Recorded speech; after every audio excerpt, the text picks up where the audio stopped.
Yeah, Genius. yeah, that would be good. Okay. I'm back. Hmm? I'm back. You are back. Make sure I've got it. Well, next. Yeah. There we go. What's going on?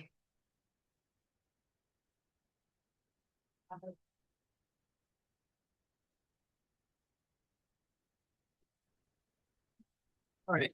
Okay. Careful. There. I am going to call the meeting to order. Deputy Clerk Britton, if you'd like to call the roll. Present. Present. Present. Councilmember Tucson. Present. Councilmember Simmons. Here. Councilmember McLean. Here. Councilmember King. Present. We have a quorum. Thank you so much. Giving folks a moment to settle and prepare. Everybody good? Are your computers working? I love that, does. Stretch it out. Okay. I will entertain a motion for agenda approval. Support. Moved by Councilmember Tucson, supported by Councilmember King. I know that there are a couple things. So the first is that we are looking to make A, B, and C the consent agenda unless they're support. Okay, great. Awesome. And we already had that created for us. So you should have that at your desk with the three that will be on the consent. And then I know we have the walk-on resolution Support. that can be added under letter K. And I'll number that 091. Is that okay? Thank you. All right. Oh, can we actually do it before we do the discussion? Do it as right before. Okay. Hmm. I mean, I'm okay with that. Yeah. Or put it at the Hmm? top. Start. Yeah, Uh, I would be yeah. Be nice. game for that too. Yeah. I would too. Mhm. Are you all okay with just starting with that resolution? Yeah, top. Okay. After the consent or? After the- consent, because that's how Mhm. it would go in the order. So it is still going to be lettered K just for, Mhm. but it'll come right after the consent agenda. So 091. Any other changes or updates to the agenda? All right. And then I'll go over what we did. All in favor of the agenda as amended, please say aye. Aye. Any opposed? All right, and so for the public, what we did, letters A, B, and C on the agenda will be a consent agenda, so they'll be voted on together. We have a walk-on item that will come right after that, and then the rest of the agenda will flow as written. Okay. Thank you. We are now at the point for public comment. So members of the audience will have 3 minutes to address council. I will start with those who signed up on the sheet, and then I'll move to hands in the audience, and we will alternate in intervals of 10. So 10 in person, 10 online. If we don't have 10, we'll keep going. And so when I call your name, if you are able, please come to the podium. If you could state your name and address if you're comfortable for the record, and then you'll have 3 minutes. And so first I have Maria Garcia. Good evening. Good evening, and thank you for the time. My name is Maria Garcia, and I'm at 746 North Mansfield. And I wanted to speak as a neighbor of Miguel Rosas, who was recently detained by ICE. And I wanted to comment on the kind of sense of insecurity and instability that it's brought to our neighborhood, a threat to a sense of cohesion and community in the area, in a place where that's really something valued.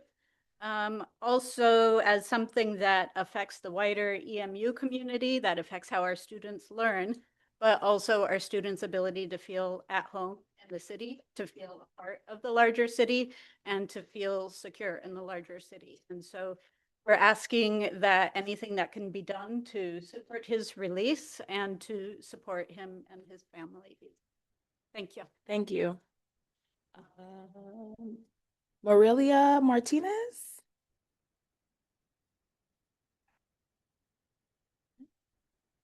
Good evening. Thank you all for being here, for allowing me to speak. I'm Morelia Rosas Martinez, and I am the daughter of Miguel Rosas Ruiz, who, as you know, was detained on March 10th on his way to work. And being his daughter, I wanted to come up here and speak a little bit on his behalf about the kind of person that he is and why you should all care about this and support his release. Since March 10th, he has been held at North Lake Detention Facility, and this is unjust for many reasons. He has been a part of this community since 2001, where since then he has had 4 children, all who are residents of Ypsilanti. I have been a resident of Ypsilanti my whole life, and I find that this has always been a safe space for me, and I want that to continue being a safe space for everybody. And so he has served the community in many different ways. He has his own company, runs his own small business, Rosas Painting, which you may have heard of. I know he does a lot of work around Washington County and has since gained a lot of support from people, thanks to the beautiful work he does and the kind and respectful person that he is. He most importantly is a father to 4 of us, like I mentioned. And while 3 of us are already adults and are, getting an education and getting our career started, he has continued to be supportive about our careers and for our education. And without his support all these years, that wouldn't have been possible for us.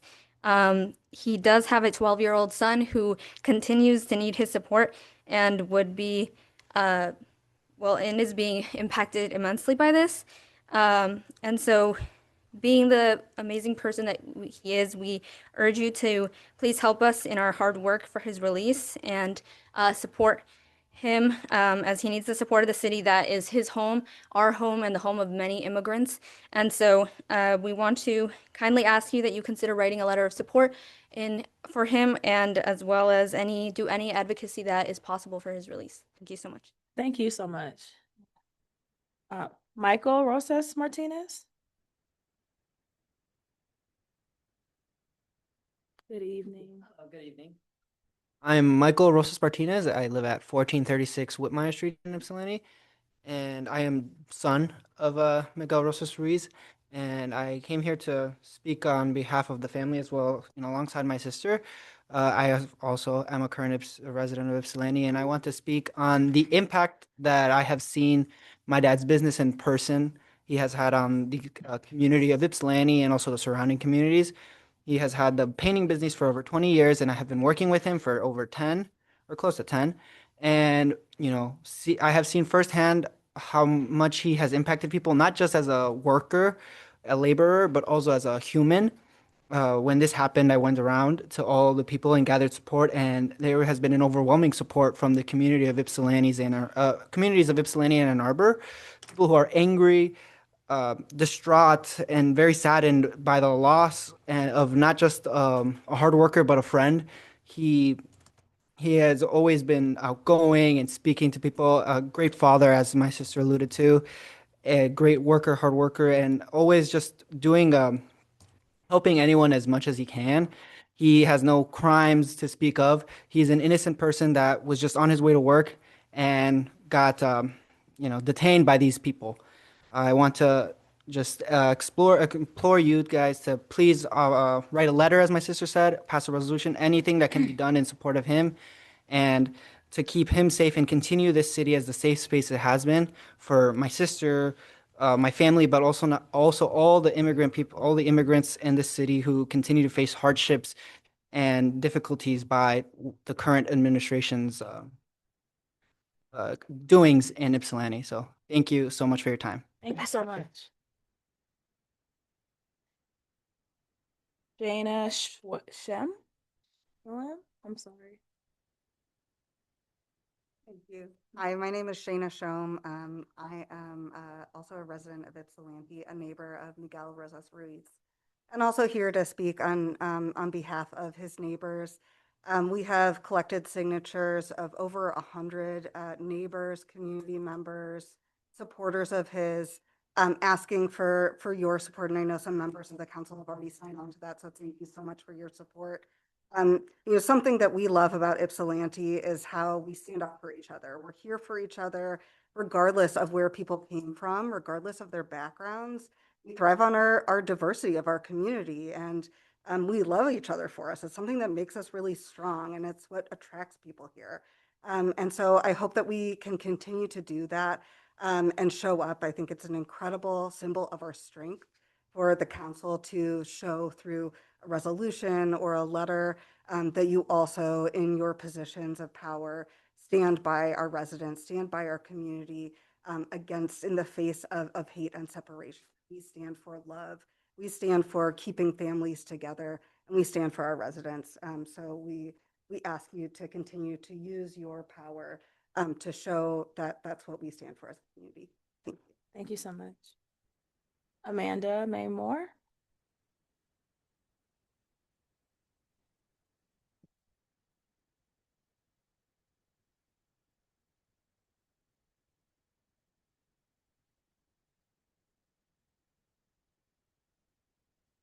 Good evening. I don't think I'm gonna find what I wanted to find.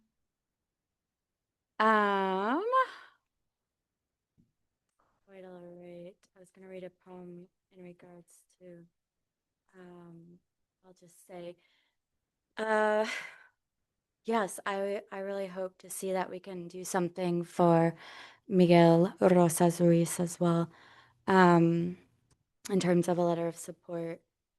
And I just want to come before you once again to say thank you for, all the work I've been able to witness. You all work tirelessly with a lot of things for our community. So thank you. Been really lovely to bear witness to. And thank you for the work with us at Design House.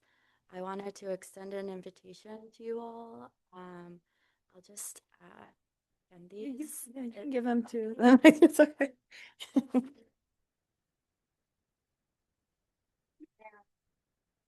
have an online exhibition right now that's curated by Maddie Cantrell doing fabulous work with us. And I just want to say Desiree Simmons has 3 pieces in our online exhibition. So your daughter should be coming for a coat.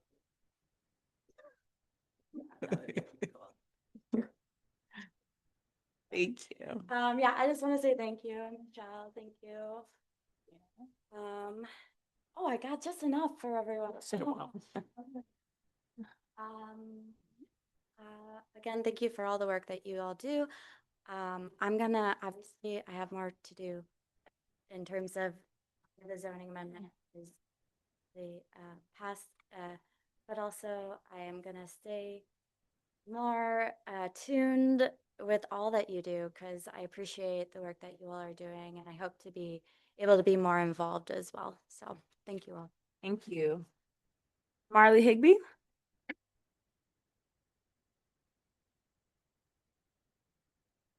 Good evening. Good evening, I'm Marley Higby, 704 Hemphill Street. I know that there's been a sad lack of progress or really any information from the sheriff's office regarding the Cross Street siege, and I'm once again urging council to take action. Furthermore, from the murder of John Andrew Genuine that happened shortly after on the 6th, in the video the sheriff's department released around the 8-minute mark, there's some comment about almost rammed YPD. So I don't know how YPD is involved or if they are, but I urge council to also look into any possible involvement that they may have had in John Andrew Genuine's murder. Thank you. Thank you. Those are the names I have signed up. Are there hands in the audience of folks who want to address council? Online. Ken. Yeah, please come. Good evening. Hi. I'm Kate Levin, 704 Hemp Hill, And I'm also speaking in support of Mr. Rosas and his family, and also to urge council to do whatever you can to stop this terrible secret police ICE descending on our community and frightening people and kidnapping people. And I support the resolution that I saw a draft of earlier that had a number of different actions that council could take enumerated. This is a time for people who have any kind of voice to speak up. You know, there's that saying like, a republic if you can keep it. Well, we're losing our country right now, and we need to keep it. And it's a time to be brave and recognize that our city code and all of our city rules and regulations are also a living document, just like our federal ones. And so if things need to be changed or adjusted so that our community can be safe and diverse and democratic, then that's what we elected you guys to do. So thank you. Thank you. Anyone else in the audience? Yes, please come.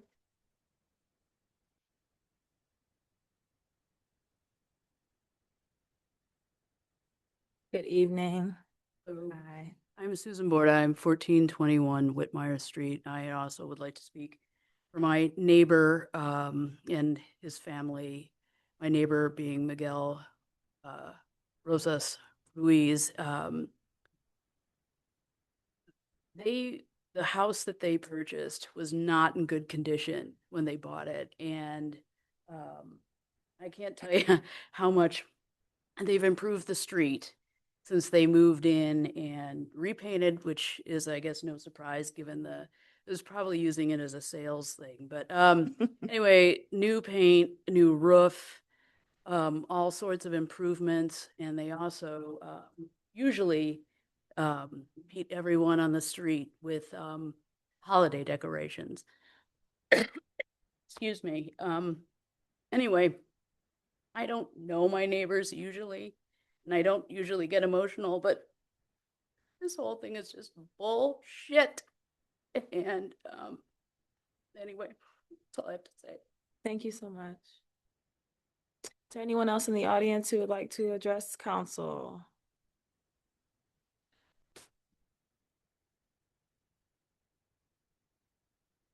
Good evening. Hi, good evening. I hope that you have heard the family and community of Miguel Rosas Ruiz this evening. I am so in disbelief that his children are so brave to come speak to you after everything they've endured to give their address, as I often do not myself, in this state. And I hope that you will consider editing that address before you post on Zoom. I also challenge you to not only write a letter, but to go to North Lake Detention Facility and check out the conditions there. We know that we cannot even keep a safe prison in our own county. So I am very concerned about this location that our people are being taken to. I am so grateful that the siege on Cross Street was brought up, that the murder on Prospect was brought up, and that the lack of accountability for those things is still being made present in this room. I am hoping that everything will go smoothly this evening with the forwarding the budget issue on police to the state so that it can be on the ballot. I find how this has happened to be undemocratic. People participated, people spoke, and now whatever grasping means are available are being used to hold up this process. As far as the surveillance for Freight House and Council go, I still want you to spend that money on decent Zoom cameras. Like, you're adding surveillance to this building. One of the reasons I've been told that you didn't create a better Zoom camera system is that you don't want to continue to invest in this like building that you don't really want to keep. I want better Zoom cameras. We'll be able to see you. I don't want the Freight House to have surveillance systems. The thing about turning it on and off is weird.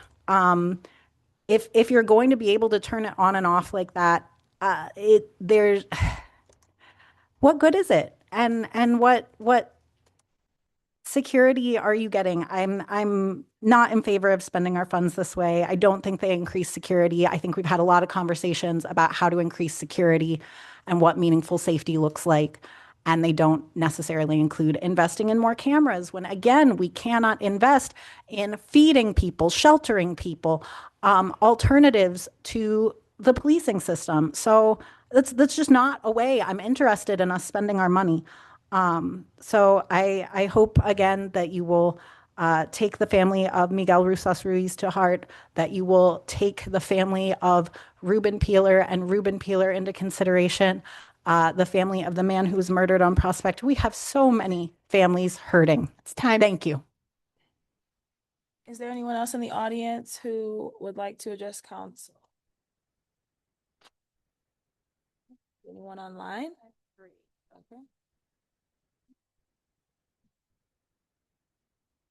Amanda? Good evening. Hi, everyone. Can you hear me okay? Yes, hello. Great. Hi, my name's Amanda Cassetti, and thanks for the opportunity to speak. I support everyone who's been speaking about ICE's presence in our community and in support of Miguel. And I want to pivot briefly to address the resolution that was just being spoken about to install security cameras at the Freight House, which is where the Daytime Warming Center is hosted throughout the winter. I'm one of the executive directors of Wolverine Street Medicine, which is a team of healthcare professionals that provide medical care to people on the street, especially people who are unhoused throughout Washtenaw County. And I'm also a fourth-year medical student at University of Michigan. The Freight House is a valuable community space that has been made safe for our community by not interacting with policing or surveillance systems. And if this security surveillance system were to be installed, I know that it would deter many of our community members from accessing the Daytime Warming Center for fear of surveillance and interaction with the police. This would take away a crucial space to warm up and prevent frostbite and hypothermia throughout the winter. And I know it would negatively impact the health and well-being of many of our unhoused neighbors. As a healthcare professional who regularly visits the Freight House to provide medical care for our unhoused neighbors, I strongly advocate that the city of Ypsilanti does not install security cameras at the Freight House. Thank you. Thank you.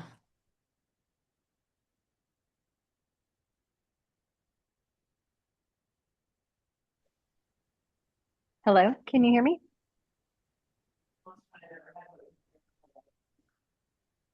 Like, that's all I want. I want a loud ass bitch representing me. I don't know if you can hear me. Yeah, we can hear you. Oh, great. Thank you. Mayor and council members, thank you for giving me this opportunity to speak. My name is Katie Palmer, 1605 Whittier Road, and I'm here today as a neighbor who's heartbroken. We often talk about Ypsi as a community that shows up, and right now we need our community showing up for one of our own. Miguel was taken on March 10th on Carpenter Road while he was simply trying to go to work.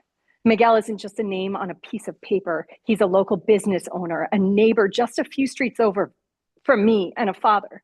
He's currently being held, and the weight of his absence is felt not only by his family, but in his business and community.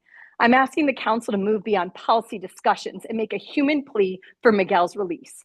When anyone, but especially a neighbor and a business owner like Miguel is taken, it hits a boiling point in all of us. It creates a climate of fear where people are scared in everyday moments. As leaders, you are the thermostat of this city. You have the power to set the temperature of safety and comfort, or you can let the stress of these times take over. Please choose to say that that is not who Ypsi is. We're doing everything we can on the ground, but we need your collective voice to help bring him back. I urge you to take these immediate actions. Issue a public statement, name Miguel, and formally call for his immediate release so he can return to his family, his business, and his home. Stand with the family. Publicly acknowledge the pain this has caused and pledge that Ypsi will not stay silent while our neighbors are taken away.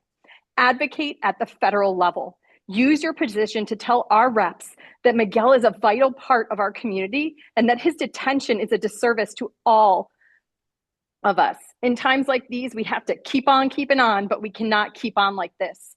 ICE is not accountable to the people of Ypsilanti. You are. Our neighborhood Our neighbor is in a cage while his business and family just wait for him. Do not offer just your sympathy. Offer your action. Bring Miguel home. Thank you. Thank you. There was a third.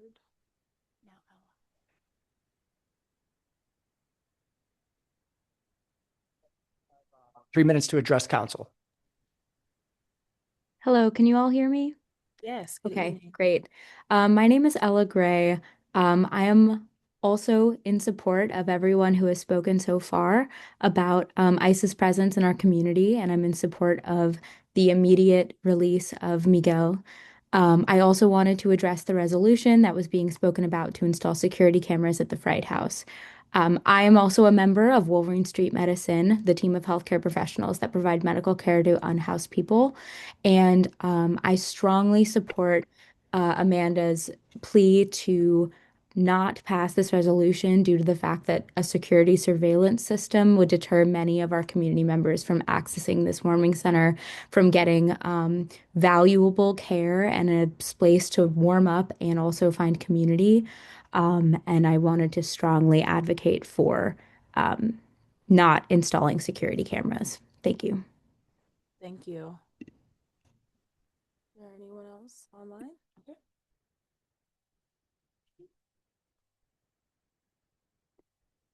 Yulshi Patel? Hi, can you hear me? Yes, good evening. Hi, thanks. My name is Yalish Patel. I'm at 330 Maple Street. Just like to thank Mayor and Council for just giving me a chance to speak. I just want to echo, I think, the voices of everyone before me, and add mine. So first of all, in regards to Miguel, I mean, we had a number of people pretty much abducted by ICE in the previous months. I'd like to see some more activism preventing, this, and then supporting those members and their family. Someone raised, I think, a pretty good idea of actually visiting the North Lake Processing Center. To my knowledge, there hasn't been much visibility at processing centers, and the news have report that people are not treated well. So I think at minimum a welfare check by the people of this the city on Miguel would be helpful. Secondly, I just want to echo the comments on the surveillance system at the Freight House. I disagree with adding surveillance there. I think we should be finding resources to enable and help our unhoused members of the community, and not just continue to pile on reasons why they might not seek help. Third, I wanted to comment on the YPD ballot initiative. So my understanding is that there's intention to change some of the text and wording. I feel like it's contrary to the democratic process and the overall petition system for having the public write the ballot initiative and then go and collect signatures only for it to get to council and then have it rewritten. So I would urge council to vote in keeping it as it was signed by the public. And then lastly, I just wanted to reiterate what's going on with the cross street siege. I haven't seen any updates from the police or anyone held accountable. I mean, that was a pretty significant and traumatic event for Ruben and pretty much everyone in the community. And I think, just if council can press the responsible members to get at least a statement, that would be helpful. Yep. Thank you for your time. Thank you.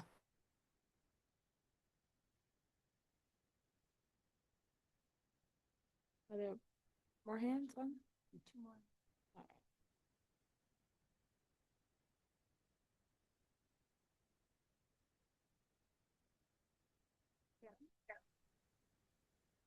Hey, Council. Jen Heimberg here from Meadhurst Drive, 48198. It's been a while since I've been in person. Work has been crazy, but hello. I want to throw my support behind some of the other members, some of the other city members who have talked about Miguel. My stance in general is abolish ICE. So again, I'm throwing my support behind the community members who are asking for and laying out very specific next steps and action items for council. So throwing my support behind that. as well as Ruben. Again, sort of unsurprised and unimpressed by the Ward 3 council members and their lack basically of any next steps. And I know it was tabled, this discussion, but similarly to a lot of people on this call and in the room, wanted to give my 2 pennies about the proposed spending. We've talked about security systems before, and I've said this to council previously that I do not agree with added surveillance. I think I echoed Councilmember Simmons once about this, that I don't believe in more surveillance. And we are hearing a lot from the people, including myself, who go to the Freight House, who are there regularly to help people and care for people and members of this community. And so I would add my voice to all of theirs that we're not looking to be recorded while we're there. And we're not looking for the guests of the Freight House, who are usually very vulnerable to be recorded while they're there. So again, just echoing those sentiments, no cameras at the Freight House. That's not safety, it's not security. And to echo everyone else's point, that money could be much better spent elsewhere. So that is all for today. Thank you so much. Thank you.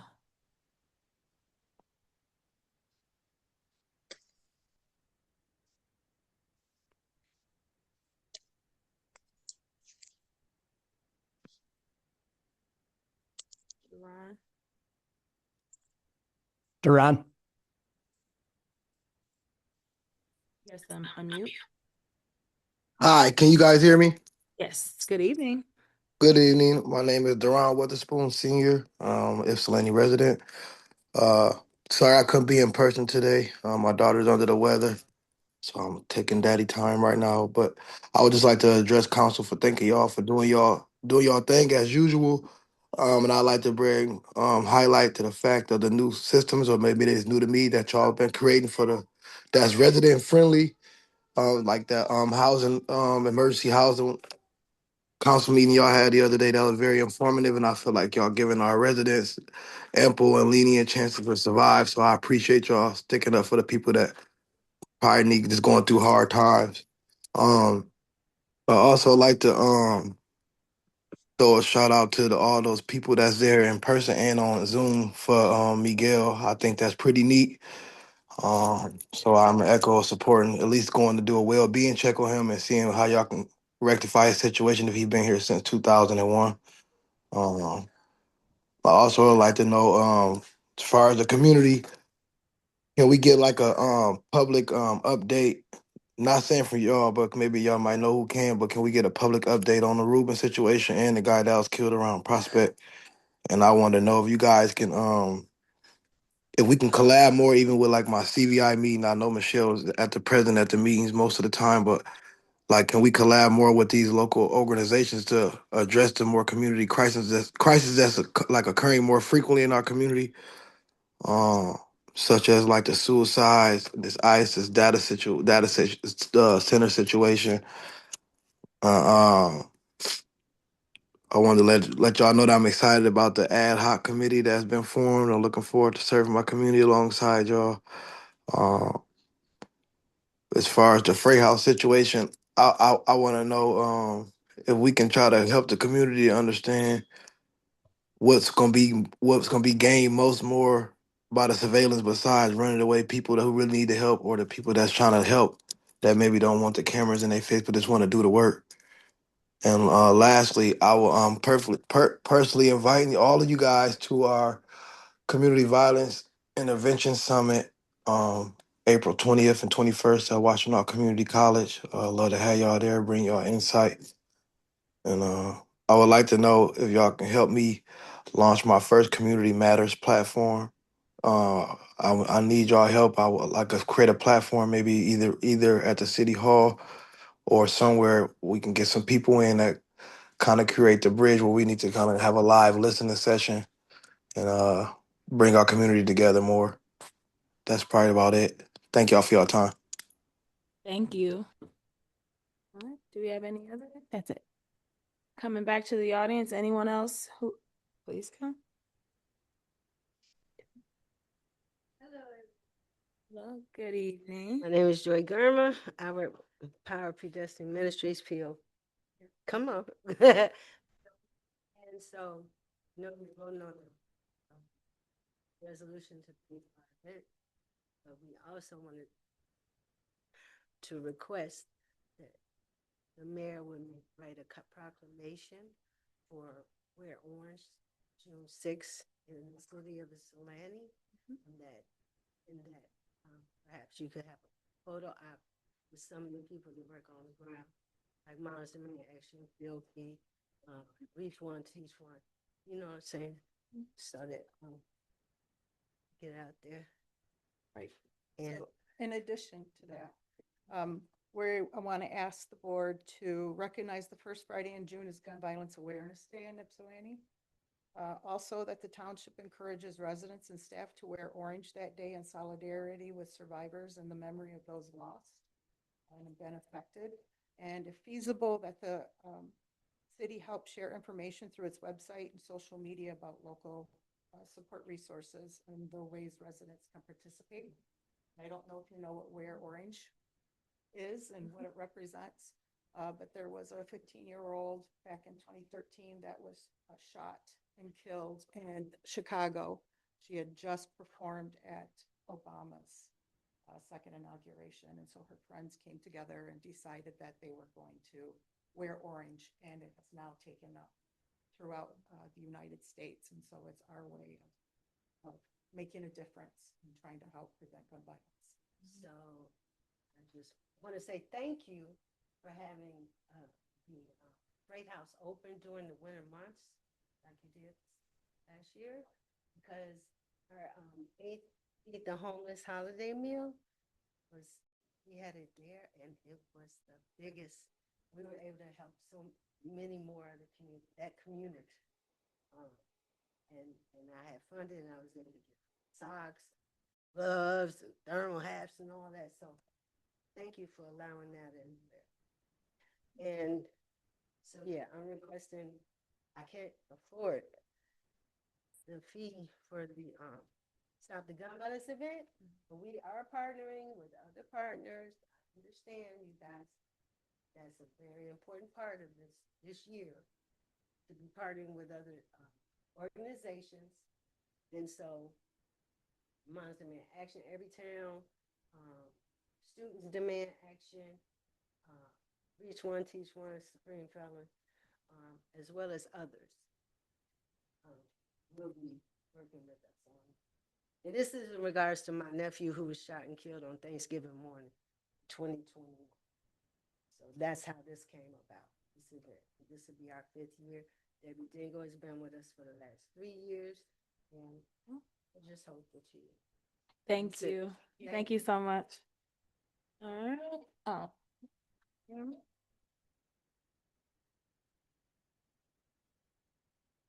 Good evening. Jeremy Haley of Township.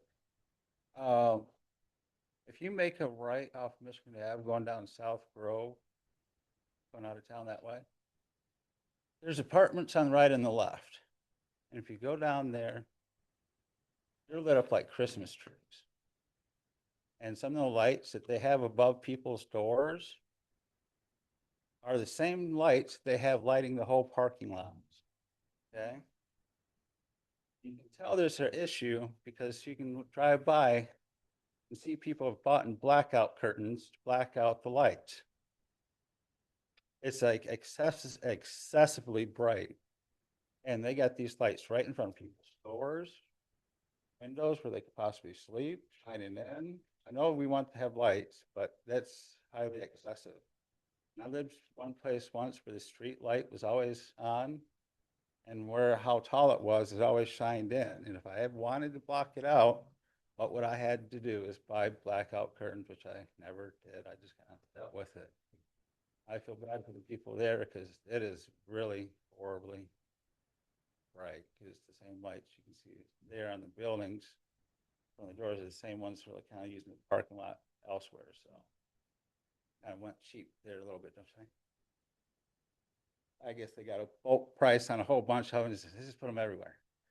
The other thing is the data center or hypercomputer center Los Alamos wants to build is they are going to be developing and doing research on plutonium pits there. It's also coming out that that place is going to be the head Anybody see the movie War Games with Matthew Broderick and Whopper, the computer they used to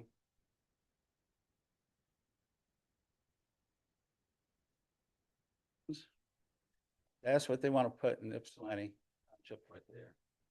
They want to use that facility as the brain, the hub, to control the nuclear disarmament or armament controls of the U.S. weaponry, like the movie. So go back and watch the movie. They reference a main computer, AI at that time, you can call it, artificial intelligence, that was running war games on thermonuclear engagement with different countries. And it only won by having it play tic-tac-toe enough to learn that you can't win at tic-tac-toe. You always win in a stalemate. There's that, there's what's more being planned going on near you guys and me and all of us. And I'm pretty sure we don't want that here in this community. Thank you. All right. Anybody else who wants to just, yes, come on up.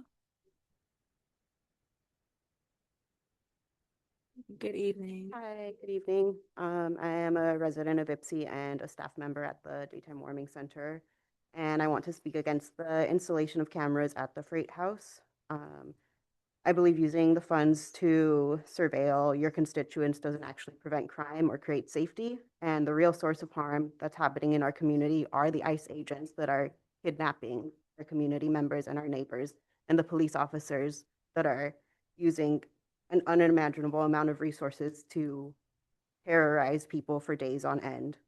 That is the actual crime and harm that is happening. As we know, the Freight House houses the Warming Center, which provides resources to our unhoused community, most of whom are people of color.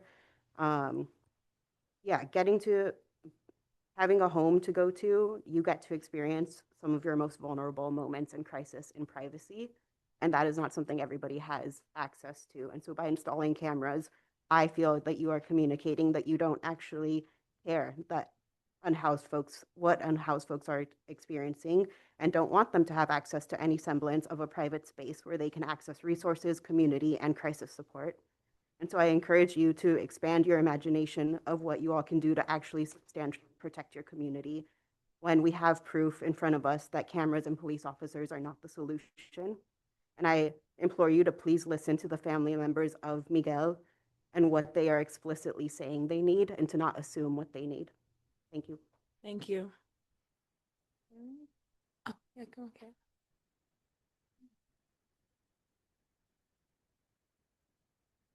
Good evening. Good evening, council. So glad I was able to make it just in time. Kat Layton, Ward 3 resident. Really disappointed to see $440,000 or so going towards security for the Freight House. Just as a quick reminder, I believe there was a push, for a resolution in 2024 to call 240 to try to really allow the city manager to use all resources for the unhoused population, or because property owners also have rights, I think is what the wording was originally. To then, with everything that happened to Ruben, there was a large turnout at EMU Center. I believe Councilmember Clean, you said you were committed to ensuring that this never happened again, which was like a breath of fresh air for a minute there, honestly. But then here we are, where we're spending like $40K plus on security footage, which again is just another form of surveillance. And I do think that that's interesting. I wonder where that exactly comes from, because I do know that at one point in time, I think the public safety and mental health millage was rolling over maybe to the general fund when it wasn't spent, or a lot of it just got put into the general fund most recently. Still waiting on those email backs from Reagan. Really, really hoping for an answer as to like what's legally allowed to be used with this money. I think it's like my third year sitting in front of you all, like asking for some clarity on those funds. However, so yeah, money just rolling over. So again, like our tax-paying money is going towards more surveillance. We don't need more surveillance. It doesn't work. People who are there are already at an over criminalization, over policing. Again, I think like Washington Street made up like 4% of like dispatch calls for the city of Ypsi police. So it's just like a lot of over patrolling that is happening in general. And I'm just curious, like every time we try to have like something proactive being done, we're just like, oh, there's not enough money, there's not enough money. So why are we spending like 40,000 on surveillance of people? We already have a lot of that happening just like amongst one another. We don't need systems to kind of support that. If we want to do anything, maybe we can use that 40K and like actually invest it in a community along with the rest of the public safety mental health millage funds. Thank you to those who are trying to get public restroom access, all those budget conversations. That's amazing. But yeah, I don't think that what you have proposed makes sense. We're living in a fascist, ongoing, growing fascist state. And so why do we want to purport more state violence? Thank you. You. Is there anyone else in the audience before we move? One more. There's somebody else on Zoom? Okay. Kidis? Yeah, hi everyone. My name is Caduce. I'm a Ward 3 resident. Today I wanted to speak about two items. The first is the ballot initiative language. I wanted to say that I am against changing the language of the title to the extent that it's missing, to change it to being something that's not faithful to the language of the ballot. In general, I haven't actually made up my mind about how I feel about these ballots, but it's very clear that the city has voted to have them on the ballot. And I think it's just not right for city council at this point to insert any language that is trying to sabotage basically the ballot initiative. So please don't do that. Let the people decide. I don't think this thing about city council not being able to fulfill their charter obligations, I don't think that makes sense to me, because this is just saying for an increase in the budget, the city would have to give a yes vote. So if the city does not give a yes vote, the budget continues the same. It doesn't stop you guys from doing your jobs. It doesn't stop you guys from planning ahead. It seems like there are many ways around this issue to the extent that an issue exists.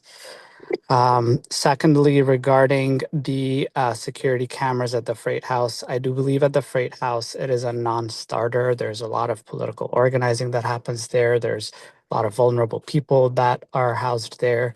So please don't do that. Even at City Hall, I still haven't really heard a compelling reason why this is needed. I know it's a workplace and things like that, but I still think of City Hall as like a community gathering place, and I don't think we should be surveilled while we're there. Thank you. Thank you. Oh, okay. That was the last hand? Or is it, oh, one more? Okay.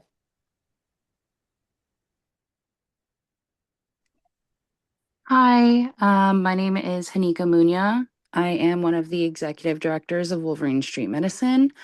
I do not support the use of cameras at the Freight House. We do provide critical medical services to unhoused folks at this location. The use of cameras and the lack of privacy and trust in our institutions will only deter clients from seeking these critical services. And if our goal is to improve the health and wellness of our communities, this is not the way to do it.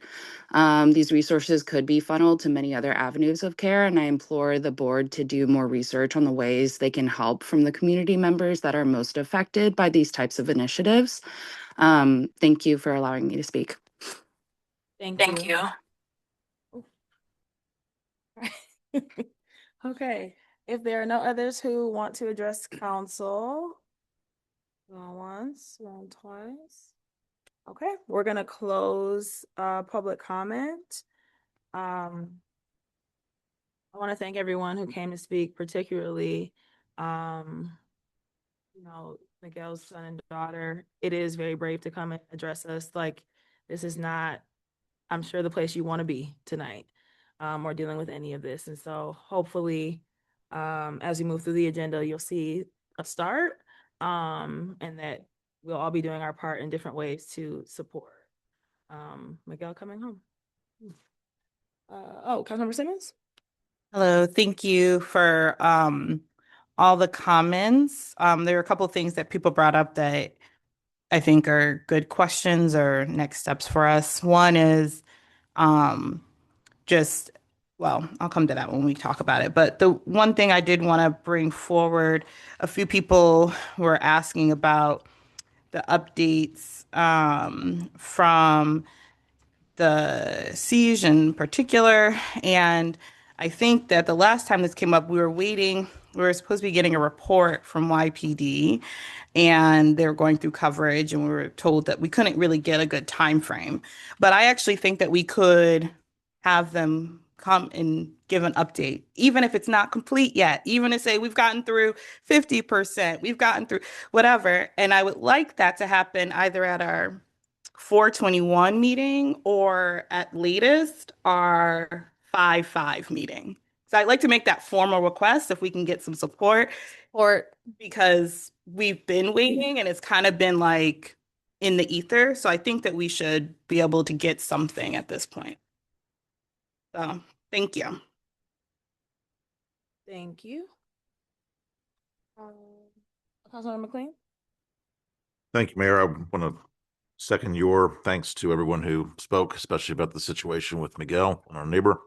And I'm not sure what the appropriate way and time to do this is, but I'm sure there are a lot of people that are wondering how he's doing and whether we've got an update on his status, and why it may be a little irregular. I wonder if we might put that question to his family. This is an irregular situation, and I don't know if that's, Yeah, if you would find that appropriate. I think so. I mean, if you're willing to share, if you want to share what you know, I think that would be okay. Yeah, you can come forward.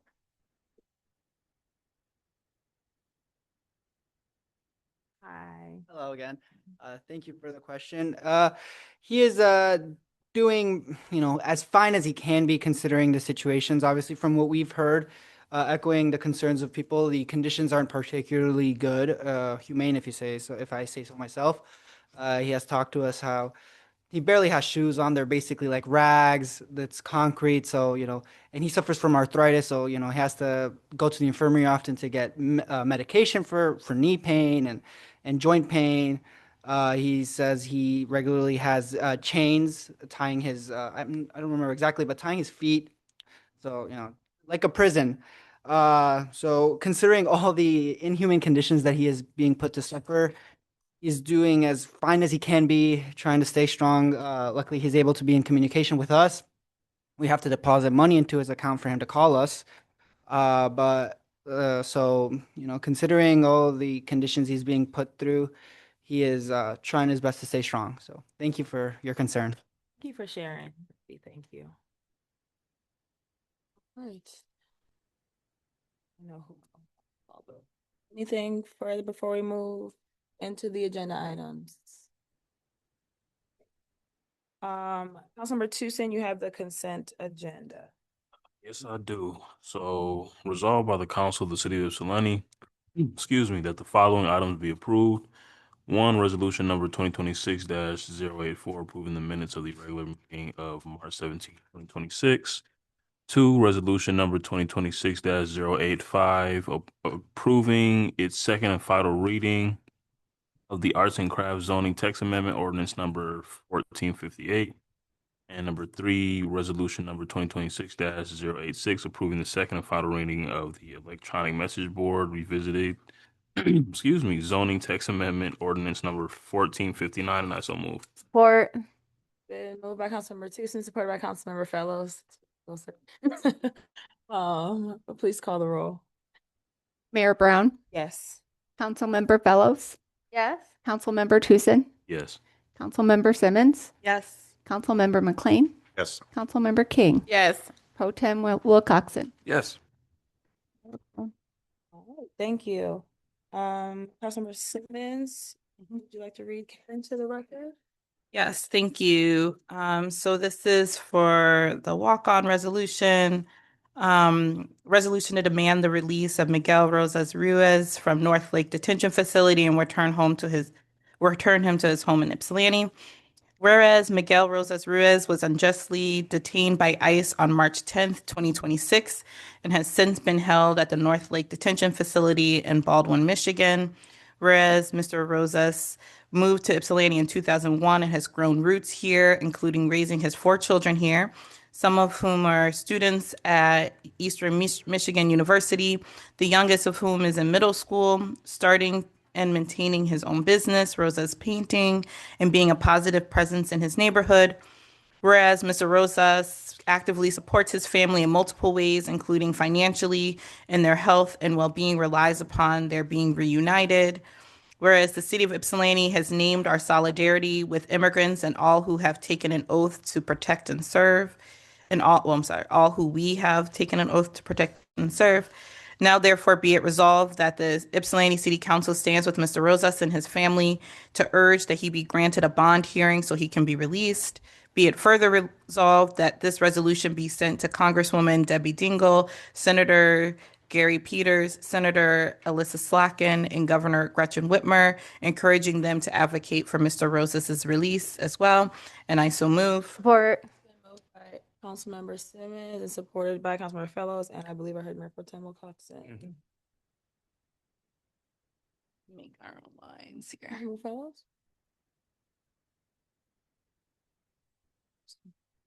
I'm sorry, was that you were waiting for the shoe?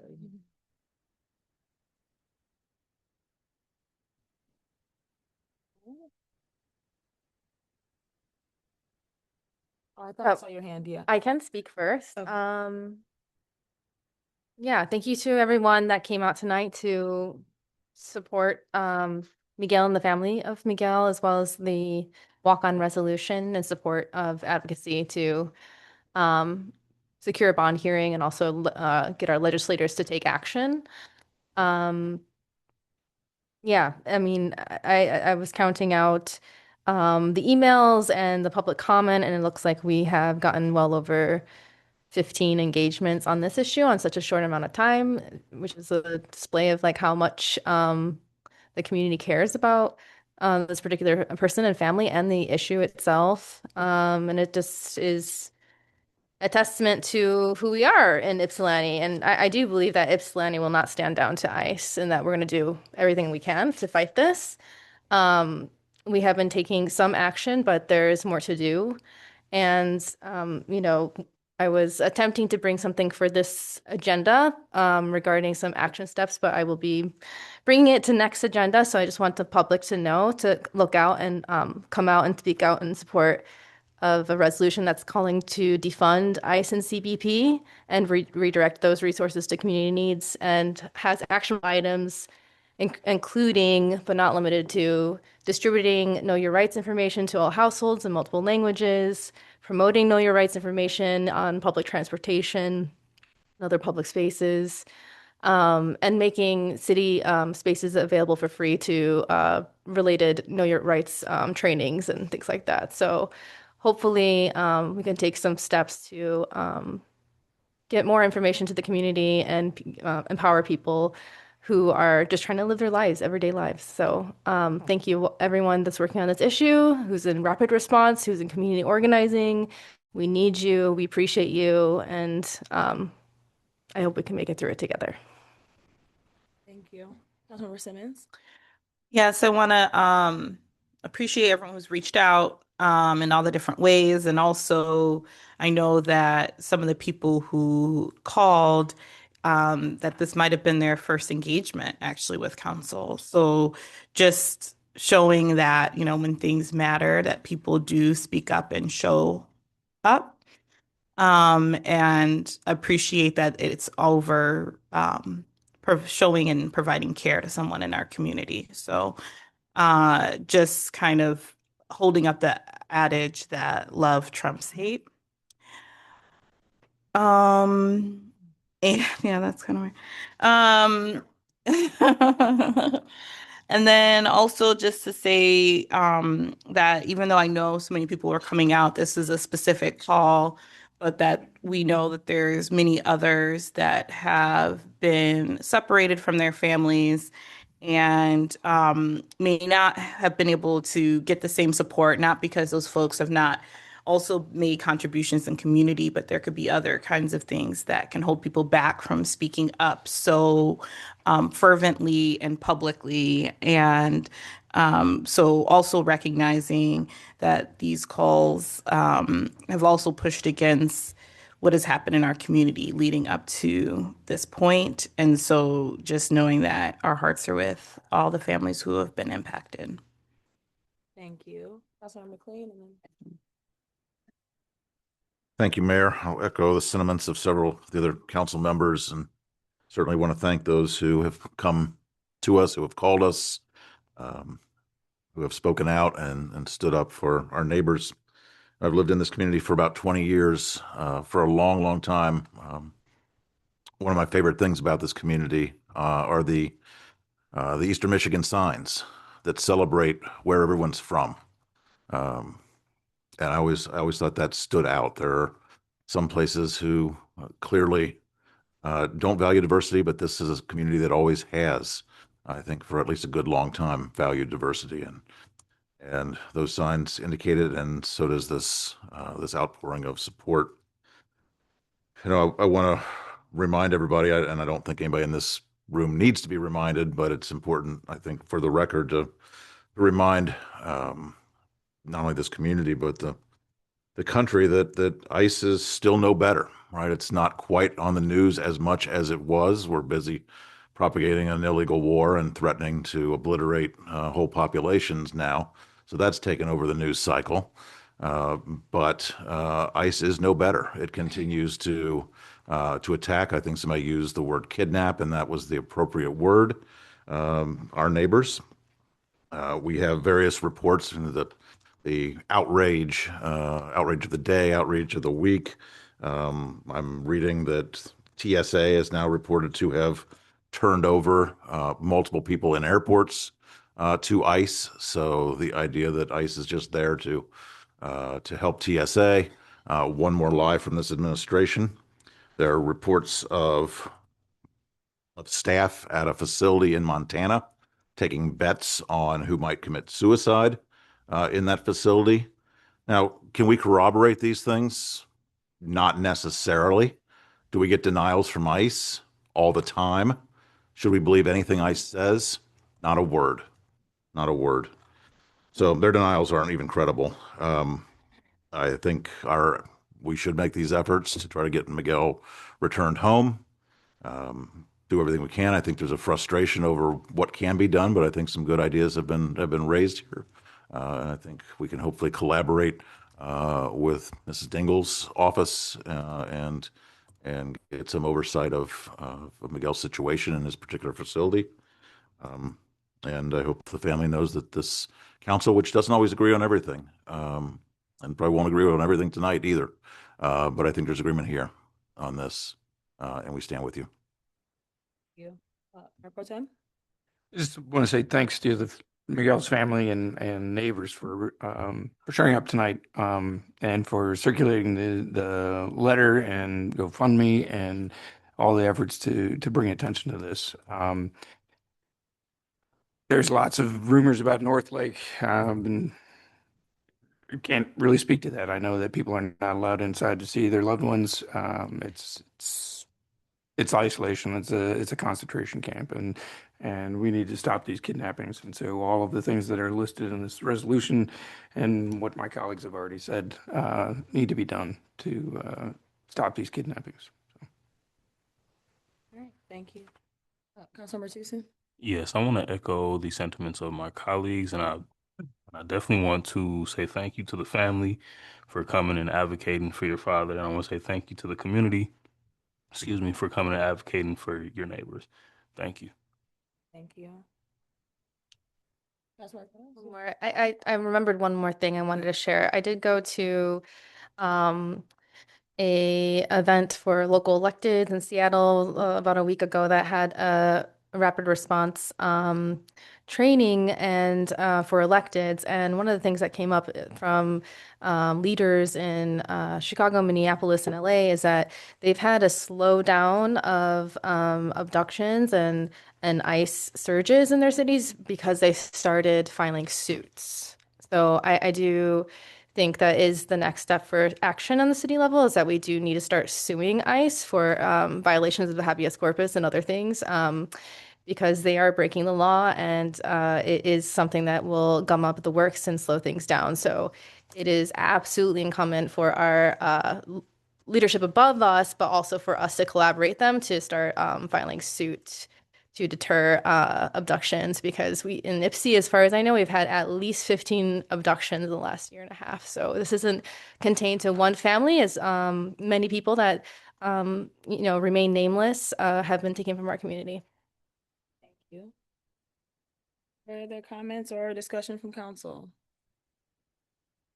I mean, I thanked you before. I thank you again. I thank the community for coming out in support of Miguel.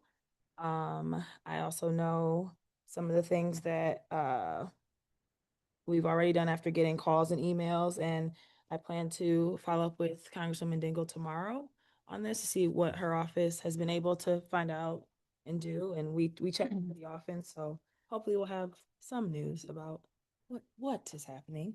And I agree, if there are other ways that this council can step up, there are many ideas that have floated around already tonight, and we need to be doing those things. There are so many things happening in this country, in the world, and we need each other. And I keep saying that, and then worse things continue to happen, and we need each other even more. And so I'm just appreciating everybody for being here for all the different reasons, a multitude of reasons in the room tonight, but specifically when we rally around our neighbors and show how much we care and that we value the diversity and the difference in the community, that is always going to outweigh the nonsense that we see happen in this country. If there are no further comments, then we'll move to vote, please. Councilmember Fellows, Yes. Councilmember Tucson, Yes. Councilmember Simmons, Yes. Councilmember McLean, Yes. Councilmember King, Yes. Mayor Pro Tem Wilcoxen, Yes. Mayor Brown. Yes. Motion carries. Thank you. One step. Councilmember McLean, I believe you have 087. I do. Resolution 2026-087, whereas resolved by the Council of the City of Ypsilanti, whereas Section 122-307 establishes a levels of review table that identifies the type of plan required for review of various activities and land uses and designates the appropriate reviewing authority for such activities and land uses. And whereas the proposed amendment revises the change in use provisions within the levels of review table to reduce regulatory barriers that disproportionately impact new and small businesses. And whereas the Ypsilanti Planning Commission reviewed and proposed amendments and recommended approval following a duly noticed public hearing. And now therefore be it resolved that the Ypsilanti City Council hereby approves the second and final reading of the levels of review zoning text amendment, ordinance number 1460. I so move. Support. Moved by Councilmember McLean, supported by Mayor Pro Tem Wilcox. Hi, Mr. Myers. Good evening. Good evening. Good evening. This ordinance was updated from last meeting. Need some concern. And so I think that the change has been made according to what council said. I listened to the meeting last night. I was not at the last meeting, but I needed to be here, so I decided to give one of my staff members a night off. Does anyone have any questions about what was done? Mayor Pro Tem. Yeah, I asked for this not to be considered in the consent because the last time we saw this, there was a whole line in the table under C, levels of review, that hadn't been filled out, and there was some question about it. And so I just wanted to have eyes on that, and it all looks correct from conversations I had with Josh. But other than that, I'm willing to support the Planning Commission. Had a great conversation about this as well. So it clearly shows that they trust Josh. Although he's been here a short time, I think he's gained the trust of the Planning Commission in a big way. Yeah, I look forward to this going forward. Anyone else else have any other questions? Sorry. Yeah. Just that, so it's totally clear on what's happening here. What, in your words, how would you explain this? I would explain this as prior to this zoning amendment, the small changes in use that were equally or less intense used to just be able to be approved by staff. Now, minor amendments and more intense uses will be allowed to be approved by staff. More intense uses that require substantial change will require a site plan that needs to go to city.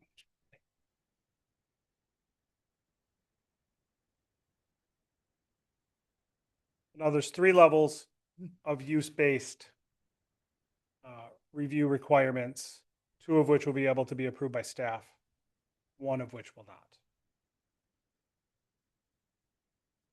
The underlying argument for this was that there were barriers to small businesses and people. There was one particular case in front of the Planning Commission, where it was a daycare home that was having to come in and make site plans and things like that. And so those kinds of things that created barriers for people that didn't have the means to create site plans and do those kinds of things would be able to get through in a more straightforward fashion.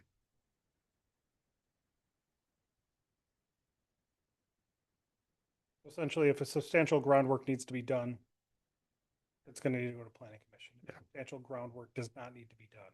It does not. And when you say ground, you mean like actual, like In the ground. Parking lots. like In the ground. actual ground? Yeah, like building a new structure, 100% has to go to Planning Commission. Okay. But like Steve said, I think is the best example, a house that's turning into a daycare. We all know that quality daycare is one of the hardest things to have. As a semi-recent parent, it was quite torturous to figure out the best place to send it. Now, luckily, we do have a couple of places in the city, and we're needing more because it is a neat thing. So that is a much higher intense use than a single family home. It is allowed in the R1 district. So that would require going to Planning Commission, whereas now that would not. Unless they needed to add parking spaces or. So again, a more Substantial. intense, substantial change. Yeah. Okay. Further questions? For Joe? Everybody understand? All right. Well then, if there's seeing none, please call the roll. Councilmember Simmons, Yes. Councilmember McLean, Yes. Councilmember King, Yes. Mayor Pro Tem Wilcoxen, Yes. Mayor Brown, Yes. Councilmember Fellows, Yes. Councilmember Tucson. Yes. Motion carries. Thank you. Councilmember Fellows, you have our tabled resolution 077.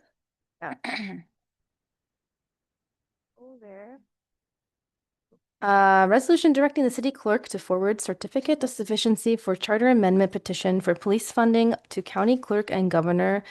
Resolved by the council of the city of Ypsilanti that the city council has received the certificate of sufficiency for petition for charter amendment for police funding and directs the city clerk to forward it to the Washtenaw County clerk for action pursuant to MCL 117.23253 and the governor for review pursuant to MCL 117.22. And I so move. Support. Moved by Councilmember Fellows, supported by Councilmember Simmons and Mayor Pro Tem. Councilmember Fellows? Yes, so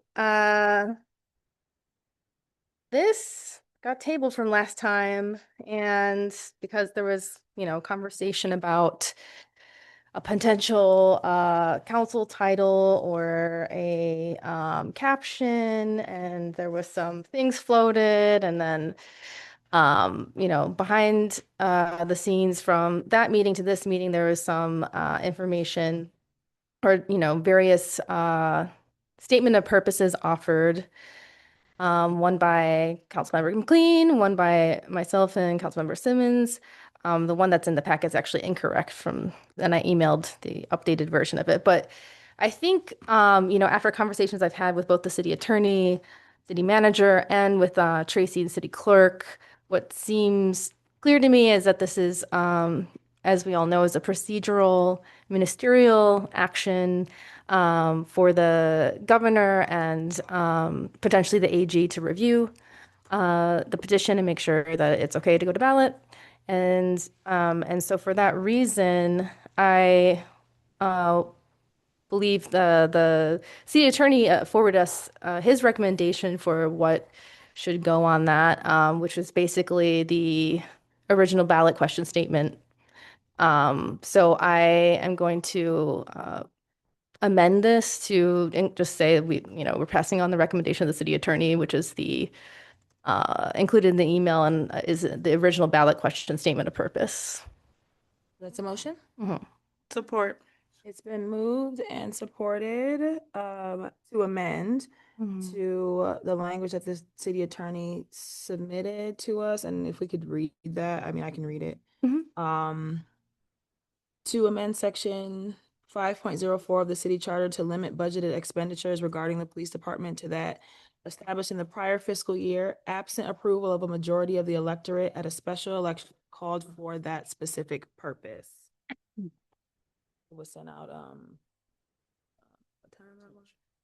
At 2:50 now, but it's you have to click the extra dots. If I could, Mayor? Yes. Just to clarify that a little bit. So there's two things that's still being a little conflated here. So the first issue is essentially, as Councilmember Fellows described it, a ministerial task of taking Clerk Boudreaux's statement, adopting it for the mere purpose of sending it up for review by the governor. The second piece of this is a statement of purpose that council must adopt for the benefit of Attorney General review. So that language that I suggested, again, I just pulled it out of thin air, but it's pretty competent in terms of what that particular portion of the statute requires for a statement of purpose, because you do have to identify the section being modified in the charter. You do have to meet 100 words or less on that requirement. So one thing that I suppose council could do, even though in theory it's a separate undertaking, is it could adopt that statement of purpose within this same resolution approving the matter to be sent to the governor, and then it would just simply send it, in each direction at the fork of the road. I don't know, again, it would make the process a little bit more efficient. And I understand this is a politically charged issue, and the one thing that's very important with the statement of purpose is it cannot be one that shows partiality one way or the other for or against the proposed amendment. And so the suggested language would probably fit that impartiality requirement. Understanding, again, if people have some very divergent views on this body and in this city, and I understand that.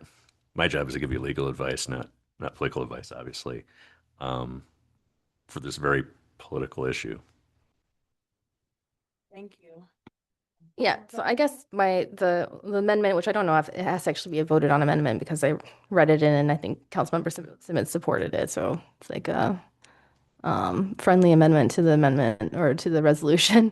But it is just what you stated, which is just adding the caption you offered to the resolution and tacking it on to make it more efficient. Right. And so at the last meeting, there was a dispute over what we should title the presentation to the governor.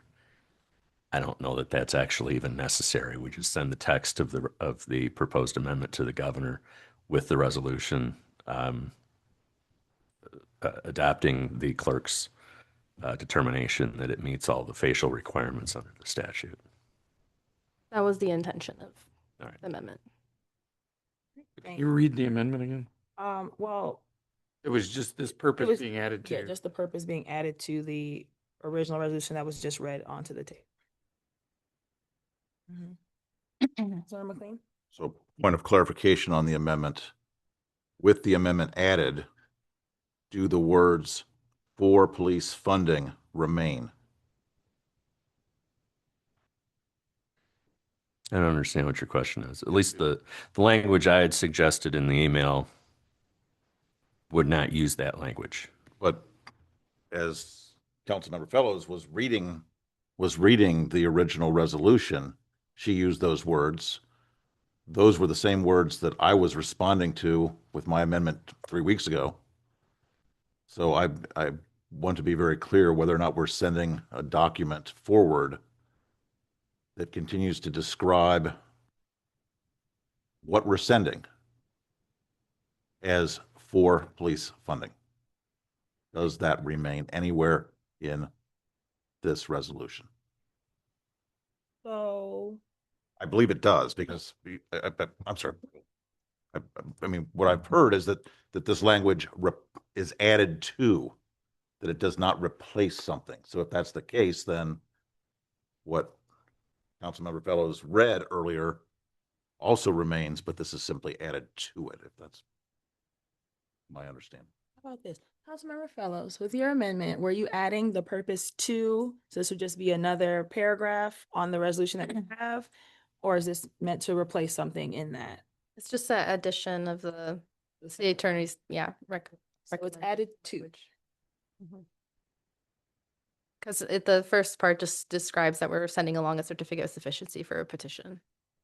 And so you're asking the question about in that paragraph, the language police funding being in it. So that remains, yes.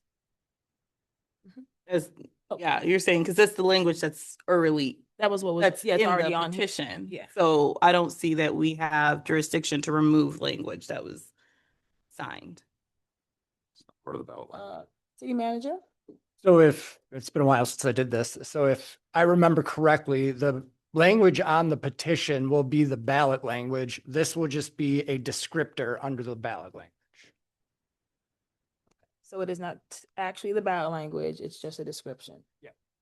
The part that's the purpose or Yeah, this, purpose would be kind of the description. the description, whereas the language on the petition would act as the ballot language. Got it. So just for clarity, what's in this resolution where it says a charter amendment for police funding, that is just a title. That is not the language that would be on the ballot. And then the purpose statement that we're maybe going to amend would be the descriptor underneath that ballot language. Yes. Okay, thank you. If I remember correctly, which I think I do. You still had the floor, I'm sorry. Councilmember McCain. Thank you, Mayor. So we're really talking about three things, and this actually gets at some of the questions that were raised earlier in public comment. My concern was and remains not with the ballot language. We're going to forward that. I don't think there's any question about that. So there's the ballot language is one. The language that city attorney has proposed is another portion, but we are still forwarding, and this is the core of my objection, we are still forwarding something that calls this an initiative for, or a ballot initiative for police funding. My contention, again, is that that is not accurate. That is like taking a massive wildfire and saying, oh, there was some smoke damage. Well, yes, technically that's true, but there is a massive, massive difference in saying this is for police funding and saying what this actually does. And I can get into that.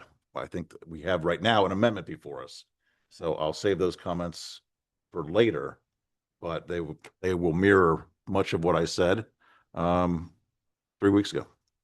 Thank you. Councilmember Simmons, I saw your hand, I think.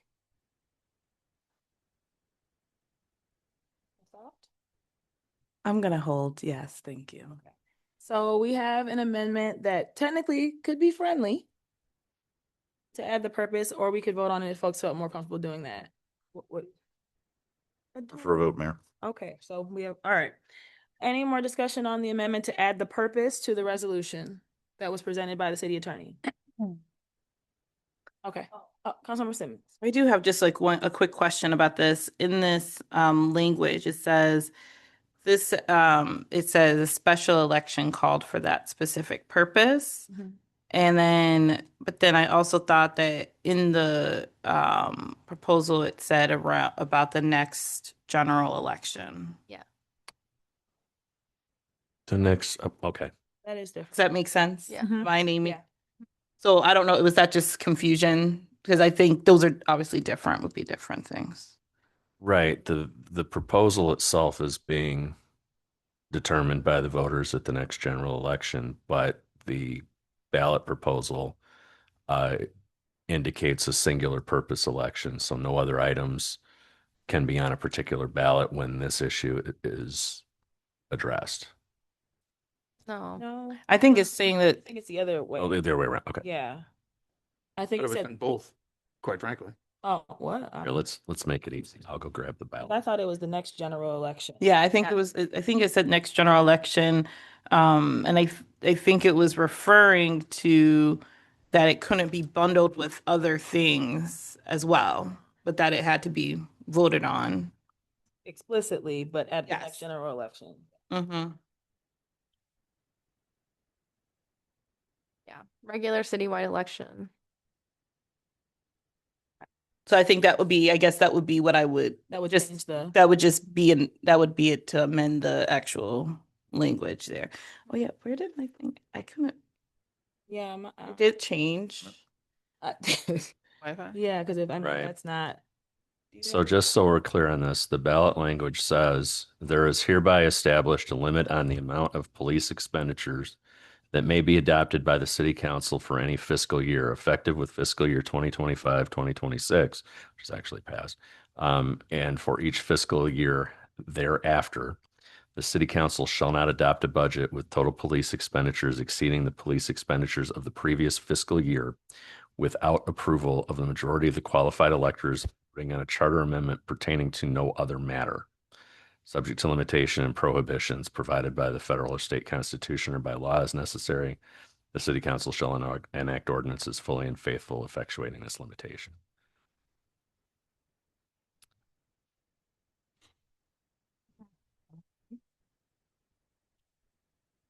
With no other matter. So then that means by itself, Not in a special. but not in a special. Right. But Okay, yeah, okay, yeah. I'm like just, Yeah. Oh yeah, we can clarify that Okay. language a little bit. okay. So, Lots of things open to interpretation. yeah, I was gonna say interpretation, yeah. Councilmember Simmons, you And had, then I just wanted to note that, because you were saying the year, part of that was because this was put forward to be on the ballot in 2024. And so now we're kind of going retroactive. So I just wanted to name that's why. so then we need to clarify the amendment. Which I think would just be as opposed to saying majority of electorate at the next general election. Citywide election. Yeah. Next, okay, citywide election. There you go. So to amend section 5.04 of the city charter to limit budget expenditures regarding the police department to that established in the prior fiscal year, absent approval of a majority of the electorate at the next citywide election. Mhm. And then we That's got it. the rest of it. Mhm. Yeah, that makes There you go. So is that, That would be, so my question is this, so we have elections on the even years, which would be a citywide. Are we considering, because it would be a special primary or a general, would that be able to be done on an off year and just, it'd be a special election either in May, August, or November? Or we're just specific to when we typically have an election? so again, I'm gonna say something out loud and you're gonna tell us, or tell me. Maybe the answer. Right, maybe the answer. Because a citywide election would then fall within the schedule of elections that we already,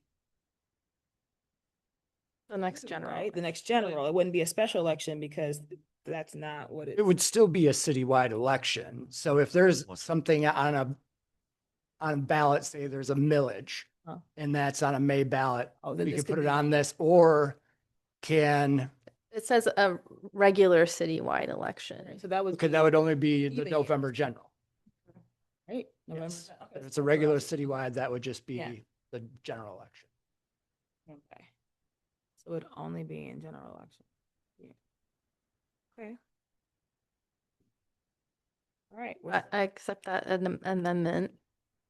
Yeah. So that, well, it was you moved it. Uh-huh. And then Yeah. Councilmember. Majority of the electorate at the next regular citywide election. Right. That is the amendment on the table. With the understanding that's every 2 years. Right. Further discussion on the amendment.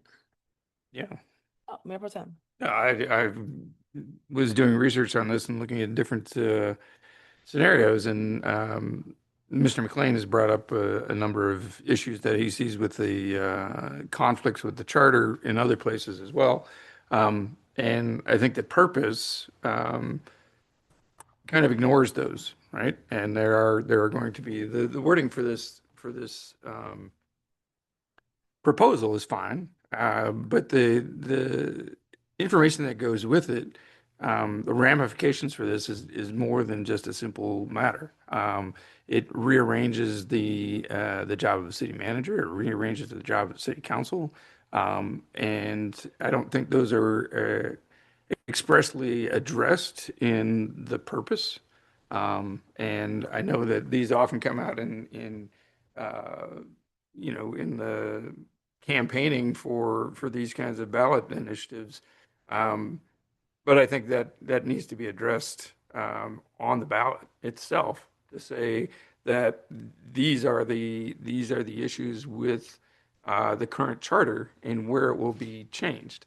And so, this ballot initiative charges the city council with enacting the ordinances to make this to comply with this ballot initiative. And so far, I haven't seen anybody propose where this is going to happen and how that would affect the multiple processes that this impacts. And so I don't think that purpose statement is enough. The question then comes up, do we get to see this again before it goes on the ballot, or is this our last chance before it goes to the state? And this is the only time that we have to construct language that goes with the ballot initiative on the ballot. That was a question.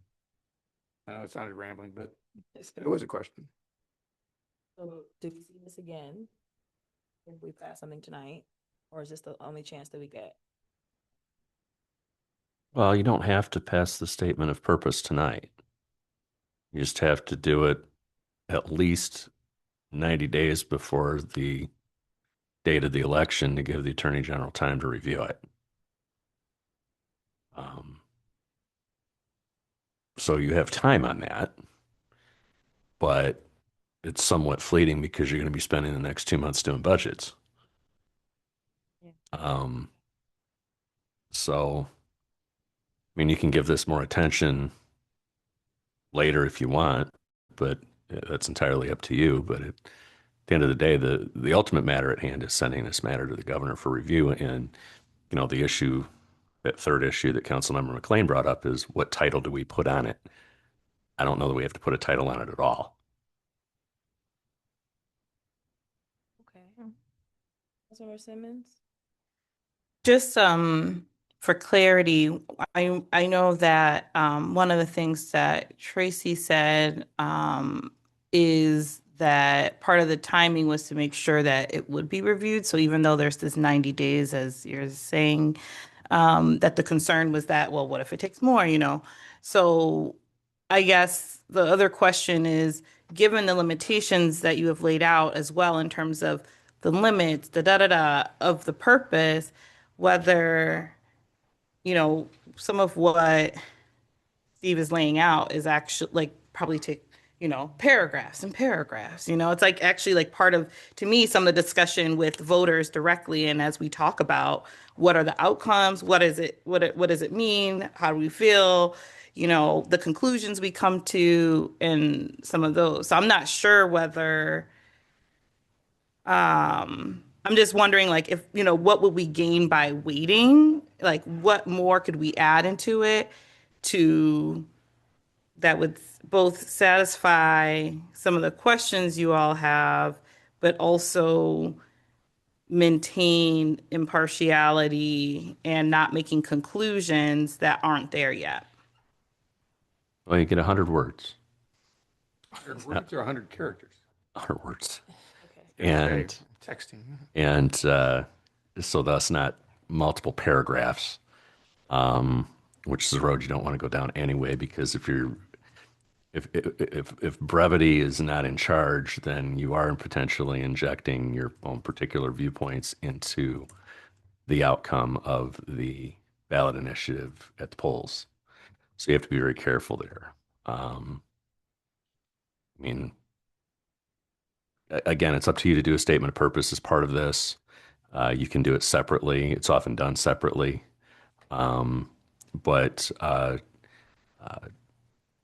it's just a matter of how council wants to decide if they think it would be more efficient to do it now versus do it separately, because there is the separate issue that's on the agenda today is simply sending it up to the governor. I don't know that necessarily has to have a title on it. With my experience with amending charters, and that title issue is, going to Councilmember McLean's point, there's way too much room for debate and way too much room for potentially injecting viewpoints into it anyway. So generally speaking, applying at least the preamble or statement that was put on the actual ballot initiative itself as our guide, to, I suppose, sanitize that of any political viewpoints, because they're not supposed to be there, and essentially paraphrase or at least summarize the ballot language for what it actually would do. Very hard to get that under 100 words based on the what's happening with the viewpoints on this one, but again, keeping it simple is probably the most important thing to do. And if you don't want to look at it today, you don't have to. You potentially look at it at the next council meeting and just leave the focus on this goes to the governor, because it is a separate submission. So we could essentially move forward with rather than even having a title in here where it says like charter amendment for police funding, for instance, that's the point of contention with the titling piece, where it certifies this is sufficiency for a petition for the ballot language, right? And that directs the clerk to forward it to the county clerk and then to the governor. So with no title and no purpose tonight if we don't want to, or a purpose tonight if we wanted to do that. Right. So it doesn't have to say exactly what is on this resolution either. Right. And obviously the purpose is the major point of contention amongst all of you. So it Can't change the wording. Right. you cannot. Councilor McLean? I'll be brief here, and I appreciate the council's admonition to be neutral. I appreciate the council's admonition to sanitize it of political viewpoint. My concern is that in so reaching those standards, we also sanitize it of the truth of what this really is.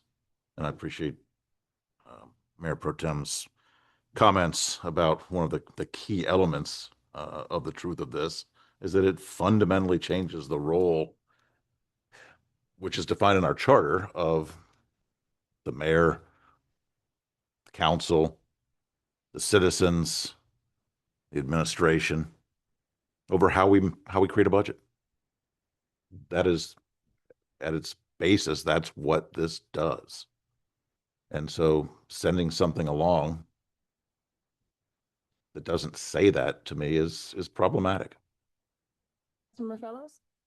Well, I just want to first say that, the task at hand is to send it up, and I'm happy to do that any way that makes sense tonight. I think the suggestion of just, even taking out the resolution language as is and just sending it with the this is a certificate of competency and send it up that way, I would be happy to amend the resolution to do that. As far as like the political discussion, I do feel like that is a total separate thing from this and is kind of a waste of our time and the public's time right now. Also, it's been 2 years. Unfortunately, this has been kind of an embarrassing issue for the city because it was supposed to be on the ballot in 2024. And both the county clerk, the wider public, reputable journalists in the area all say that the city of Ypsilanti did an illegal by not sending up the ballots in 2024 when they were supposed to and certify it then. So this has already been a sore issue. It's making us look bad. This is silly. You had 2 years to come up with whatever wacky caption you wanted to, and you don't have it tonight.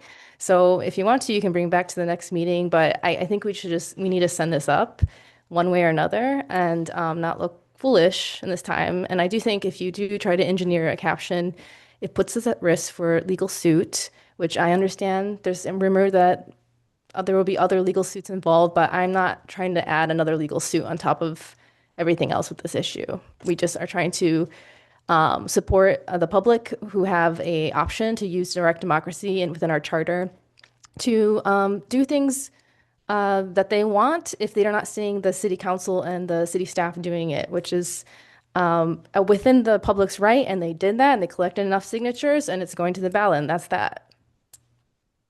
Thank you. Councilmember Simmons. Just one quick thing, I think it's interesting when we talk about funding, police funding, city funding, road funding, that those don't give a sense of whether it's additive or lesser than or the same. It's just talking about it's more of like the regarding. And then the last thing I'll just say is, across this year, and I know I've had some conversations with folks, the city manager, around participatory budgeting. And I bring that up because as we're talking about, are we changing the way that we do budgeting? That this is an example that would change the way we would do budgeting. Participatory budgeting would put power into the people's hands to make proposals and to vote on things that then would come to council to say, yes, here we go. This is what we're budgeting for. And that would also mean that there would be a change in the way that we would do budgeting. It would mean that there would be a change in who's making some of those decisions. Yes, council is ultimately voting on it. Just like I think with something like this, we would be saying, here's this, if there's a request for an expansion of the budget, council would need to say, hey, this is here, and to move that to then a vote of the public. So I think that there's different things, different folks, are looking at different ways of actually looking at how we do budgeting. And I do think, maybe this is my every other month call that maybe this is another thing where we look at our charter overall. But I do think that there's different things that we are that could change the way we do budgeting, and just doing that doesn't mean chaos. It just means a different process, a different timeline. So I think that right now what we're trying to decide is, do we add this purpose or not? I would be all for efficiency, knowing how many things roll across our desk and how long we're here. Do we want to be having a third and fourth conversation about this? Is it going to actually change? Are there specific changes to what our attorney has put forward? There's some things about it that I'm like, I don't know. I mean, I might want to I would change, but honestly, how much is it going to shift really the outcome? And do we want to shortchange ourselves on time when we've already taken more time on this? So I guess that would be the question I have, is just, are we going to move forward with this, or are we going to try to bring it back again? Yeah, and I guess, so where we are in the conversation is we have the amendment on the floor to add the purpose. So that was what we were to be discussing in this moment. And so I think you asked another very valid question, though. Are we going to continue with this amendment, or are we going to pull that back? What say you? Because we do have an amendment on the floor, and if not, I'm gonna call for. Well, we can pull it back. That's fine with me. But I don't know how you feel about that, Councilmember Simmons. I mean, I personally would like the efficiency of doing it and to move on because we have so many things. Like, honestly, like I know, I'm like, what are we gonna have to 21st? So personally, unless there's We can vote on it change, then. I would like to move forward. But if people feel like they can't do that, then I would pull it back. Mayor Pro Tem? I have an alternate wording that's only 68 words long. So if, in my comment on this purpose was that it didn't include some of the things that I have in this one. And I don't know if you probably haven't seen this. I don't think I have. Okay. So I guess I could offer, Despite its size, I don't want to shoot from the hip. offer an amendment. So procedurally. It would be a friendly. Or you could read it. Right. Then decide if Right. we- So instead of the purpose that was proposed, this amendment would limit police spending to the prior year's levels unless voters approve an increase, because the city must adopt a complete balanced budget every year under Section 504. And because police costs can rise due to legal obligations, the amendment could prevent the city from adopting a lawful budget on time. It also shifts appropriation authority from the city council to the voters, which conflicts with the charter's budget process. Yeah. No. I mean, I wish you could have brought that to us ahead of time in the packet. A lot of us do legwork ahead of these meetings to make sure that, everybody understands what to expect when we get here. So I propose that we, retract. If people are not comfortable, we can actually, let's vote on it. Let's see who votes no. Let's vote on the amendment. And if it fails, and then if you want to bring back a caption next meeting, go for it. But otherwise, we're sending this up. Well, I also want to clarify, either way, we need to send the certification of the signatures, no matter what.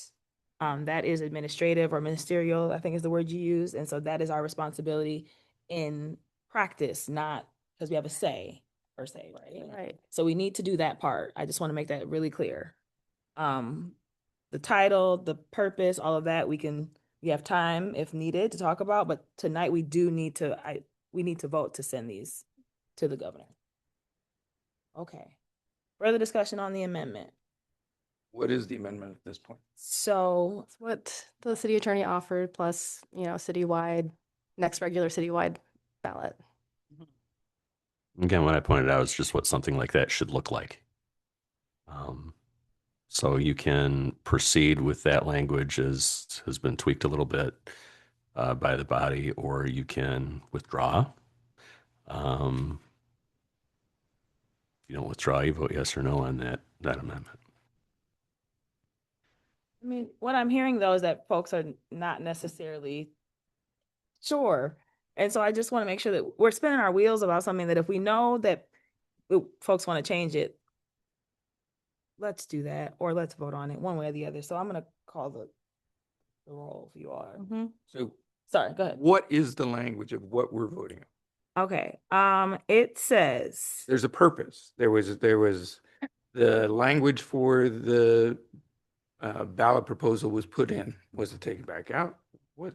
No. I said that as a possibility after hearing what the attorney told us, that we could just simply send a resolution that says this is a certification of signatures for ballot language and send it to the governor and to the Washtenaw County clerk. And then there's no title or purpose in that. So we're sending the certification up with simply the ballot language. I brought that out. I cannot make a motion. I cannot I like that. ask to do that. But I said that could be a possibility based on what he shared. Without comment on substance, Governor, this is what Right. the ballot initiative says. Right. So I put it out there because I Facially sufficient under the statute, can't do for that. signatures and et cetera. Yeah. The amendment on the table is a statement of purpose is to amend section 5.04 of the city charter to limit budget expenditures regarding the police department to that established in the prior fiscal year absent approval of a majority of the electorate at a citywide election. Like regular citywide. Yeah. That is regular citywide election. Yeah, regular citywide election. So that is the amendment that is on the table right now, not what I said. Amendment. Let's vote. Ready to vote. Everybody ready to vote? Please call the roll. Councilmember King, Yes. Mayor Pro Tem Wilcoxen, No. Mayor Brown, No. Councilmember Fellows, Yes. Councilmember Tucson, Councilmember Simmons, Yes. Councilmember McLean. No. Okay, so the amendment fails. I would like to say again, I think we have a responsibility. And so I would like us to at least get to the point of moving forward the certification of the signatures. And someone, please, if you could, if you agree to move my suggestion, and then we can debate the rest of it all we want at another time. It's already moved, so we can vote on it now. Yeah. Oh, thank you. Moved by Councilmember Tucson. Everything, the title of the resolution is being removed, and just the wording and that of the ballot proposal Mhm. is going forward to the Basically. You're saying So removing it would say that the city language that's in the I can read what I'm thinking, and then you can tell me if that's okay, not, like you were saying. That city council has received the certificate of sufficiency for a petition for insert ballot language, right? Or you said something, you had a word before there, but insert ballot language, and directs the city clerk to forward it to the Washtenaw County Clerk for action pursuant to MCL 117.25 and the governor for review pursuant to MCL 117.22. So it has no title. It has no purpose. It has the exact ballot language saying forward these petitions to those bodies. That's fine with me. Let's pass it. Councilmember King. And I'm just wondering, at some point, do we have to come back and write the purpose and stuff? No, we don't have He to. said yes. The attorney said yes. Yeah, it's two different things. Right. Because this is what's going to the governor. The statement of purpose goes to the attorney general. Right. So that is why I'm asking, this part, we need to move forward. We've already tabled it. So can we move that forward with the simplest language? And then we can come back to the other pieces that go to the attorney general, because we have until at the max, right? Or at least 90 days before the election. But I would hope that we wouldn't wait till then, but we have more time for that. And so my other question is, I guess you just answered it. When will we come back and do this? And I was under the understanding that the language that was here was approved by our city attorney and our city manager. The language in the resolution? The language that we have, right, that Randy sent. The statement of purpose Yes. is just a suggested format with the modifications that the city manager suggested with regard to the election date and when it occurs. But again, that's already been addressed, is not for today. It doesn't have to be for, it hasn't been addressed at all, Mhm. but it doesn't have to be for today. That specific purpose was Right. voted down. Oh, right, okay. For what? Yeah, Councilmember Fellows? Yeah, just to be clear, it's very clear in the state rules that this is optional. Council does not have to create a caption for this. And probably should not. The city of Ann Arbor created a caption for one of their ballot initiatives, and they were sued because it was, interpreted as a biased caption that would sway or sabotage impartial vote.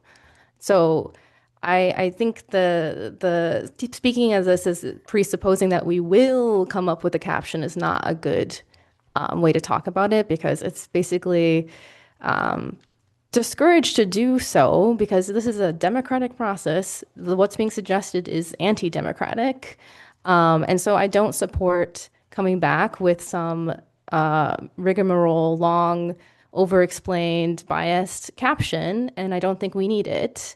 So, I support moving this procedural thing up at this point, but if one of you brings a caption back in the future and it's something that strays quite far from what was offered by the city attorney or some version of that, then it should absolutely not be supported, and the public should know that if the council engineers something that is biased, that you should use your powers to get them out of office or they should resign because it's patently anti-democratic. So saying it now, if you know someone that thinks this is anti-democratic, you should run against them, and those nominating petitions need to be picked up by the end of April. So that's for the good of the public. Who seconded the motion? I was just gonna ask, I don't know if your motion was. Yeah, who seconded the motion? Support. Support. Okay. So it's been moved by Councilmember Tucson, supported by Councilmember Simmons. I thought Amber had two, but Oh, I don't remember. I just didn't, a lot was happening. did you second it? Move? Seconded it. Yeah, I'll second it. It's fine. We can vote on this is the sending, So right? the sending, certifying the petition This is why. with the ballot language. Councilmember King. Just the last thing I want to say is our lawyer said we have to. Councilmember Fellows said we do not. Just having that clarity out here, because if we don't need to do it, we don't need extra work. We don't. That's it. Thank you. Okay, does everyone know what we're voting on? Is there further discussion on the proposed amendment? All right, Deputy Clerk, please call the roll. Mayor Brown, Yes. Councilmember Fellows, Yes. Councilmember Tucson, Councilmember Simmons, Yes. Councilmember McLean, No. Councilmember King, Yes. Mayor Pro Tem Wilcoxen. Yes. Motion carried. Okay, so we are on the amended resolution, Scott is the language. which ballot. all it would have was the language for the ballot and saying that we are submitting this the certification to the two entities that I think the county clerk and the governor. That is all. Oh, I see. Discussion. Councilmember McLean. Thank you, Mayor. I appreciate the role that you're playing. I appreciate the need to move the language forward. And I know that this is a challenging issue to work that through. But a number of things have been said in the course of this debate that require, I think, some response. You know, this council, when council members, mayor are elected, there's an expectation that we clarify with the voters what is the truth on any issue. And say nothing, to treat this like saying nothing is some sort of form of neutrality, is a falsehood. I want to pick up where I think Councilmember Wilcoxen left off and remind people about what this ballot petition does. First, it's holding our budget hostage. Right? We are required. I think there's no disagreement that we are required to have a budget finished each year, submitted to the state by June 7th. So if this were to pass, then a couple options. One is come June 7th, if we've got a budget that somehow is purported to not spend more on police than the prior one, and there's no definition of what the police budget is, by the way, so that's a whole set of lawsuits waiting to happen because the budget changes throughout the year. So that could happen. Or if we have collective bargaining requirements that force us to increase the budget for police to meet those requirements under the CBA, then we won't be able to have a budget because it will have to wait until an election takes place, which we've established and started to get into just how far in advance we would have to pass a budget in order to do that. If a regular election is every 2 years, we may need to start, let's say we're in place now, we'd have to start, I believe, the 2029 budget while we're busy doing the 2026 budget. All right. Now, if you don't have a budget on June 7th, the charter is pretty clear. Section 5.05 says the mayor must declare a fiscal emergency. And what happens when you have a fiscal emergency? All kinds of bad things, including the potential for an emergency manager to be named. And if you think that's a good idea, ask our friends in Flint. It'll also gut our police department. Now, I understand there's some people that are supporting this that would love that. And I think they should be honest and say that. So, to me, it's paramount that whatever we send forward has to tell the truth, has to tell the reality that this has significant impacts on governance in this city, on the role of the voters, certainly, the role of city manager, role of finance department, and the role of this council. And anyone who supports this thing, while the idea of participatory democracy is absolutely a good one, and there are certainly models that I'm very supportive of, especially for portions of the budget. This isn't the way to do it. Right? This is really an effort to either throw us into fiscal chaos or to eliminate the police department, which just the fact that we're discussing this tonight, discussing this 3 weeks ago, has them very concerned. We can call this all kinds of things. We can say it's just a little election. But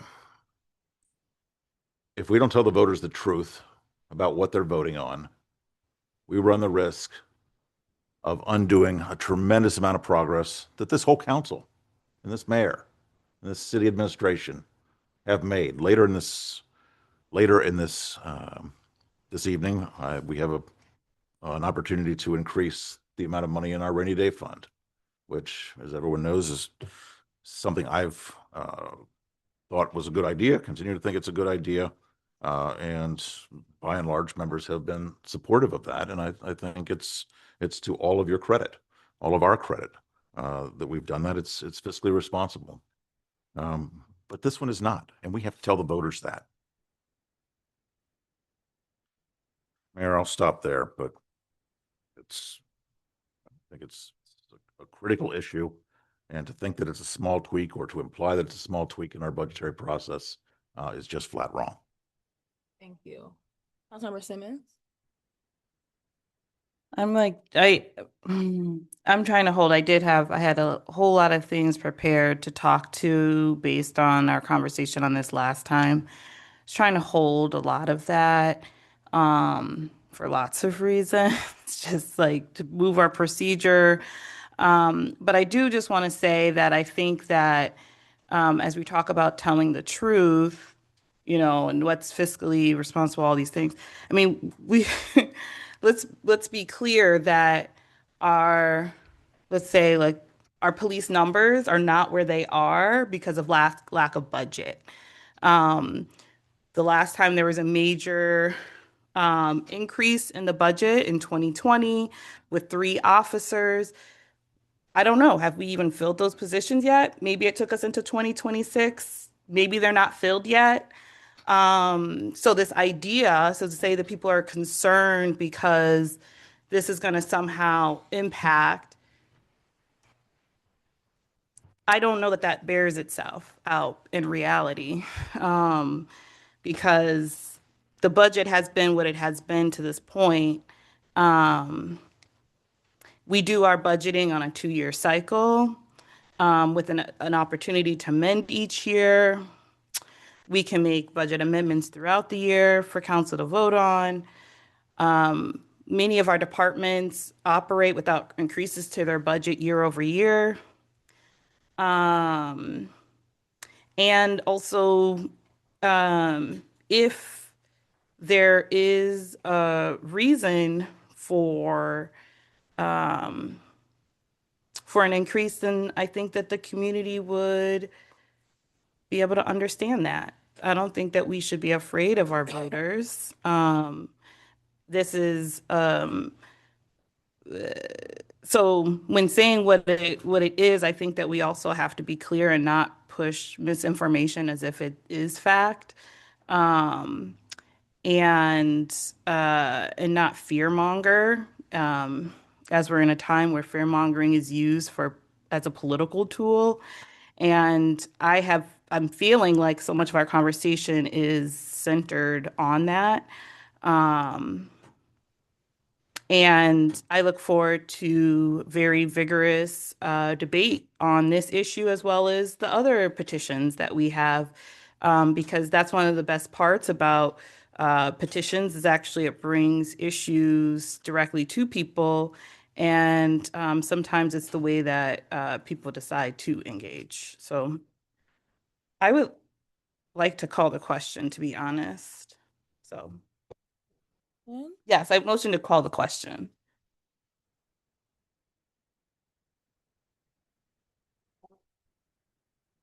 It's been moved and supported to call the question, so we will vote on if we are going to call the question, and it requires a 2/3 vote. So Deputy Clerk, please call the roll. Councilmember Tucson, Yes. Councilmember Simmons, Yes. Councilmember McLean, No. Councilmember King, Yes. Mayor Pro Tem Wilcoxen, Yes. Mayor Brown, Councilmember Fellows. Yes. Please call the roll.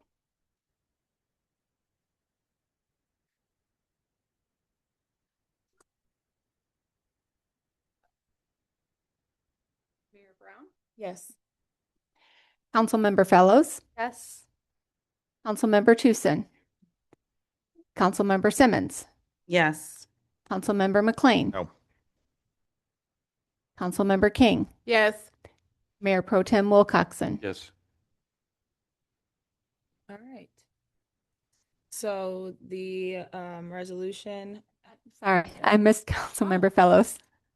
Oh, yes. Oh, Yeah, no, I think okay. did. Yeah. Yeah, no, you did. You Oh, I didn't. Okay, so this resolution passes as amended. Okay. All right, we're done with that. Mayor Pro Tem, you have 088. Resolution number 2026-088, resolved by the council of the city of Ypsilanti, whereas the city of Ypsilanti included a goal in the city's 2021 master plan update to resurvey the local historic district, and whereas in January 2023, the city council supported staff's pursuit of grant funding for, and subsequently in April of 2024, the approval to complete the survey of Ypsilanti's local historic district by Vinewood Preservation Planning, who are 36 CFR Part 61 federally qualified consultants. Sorry.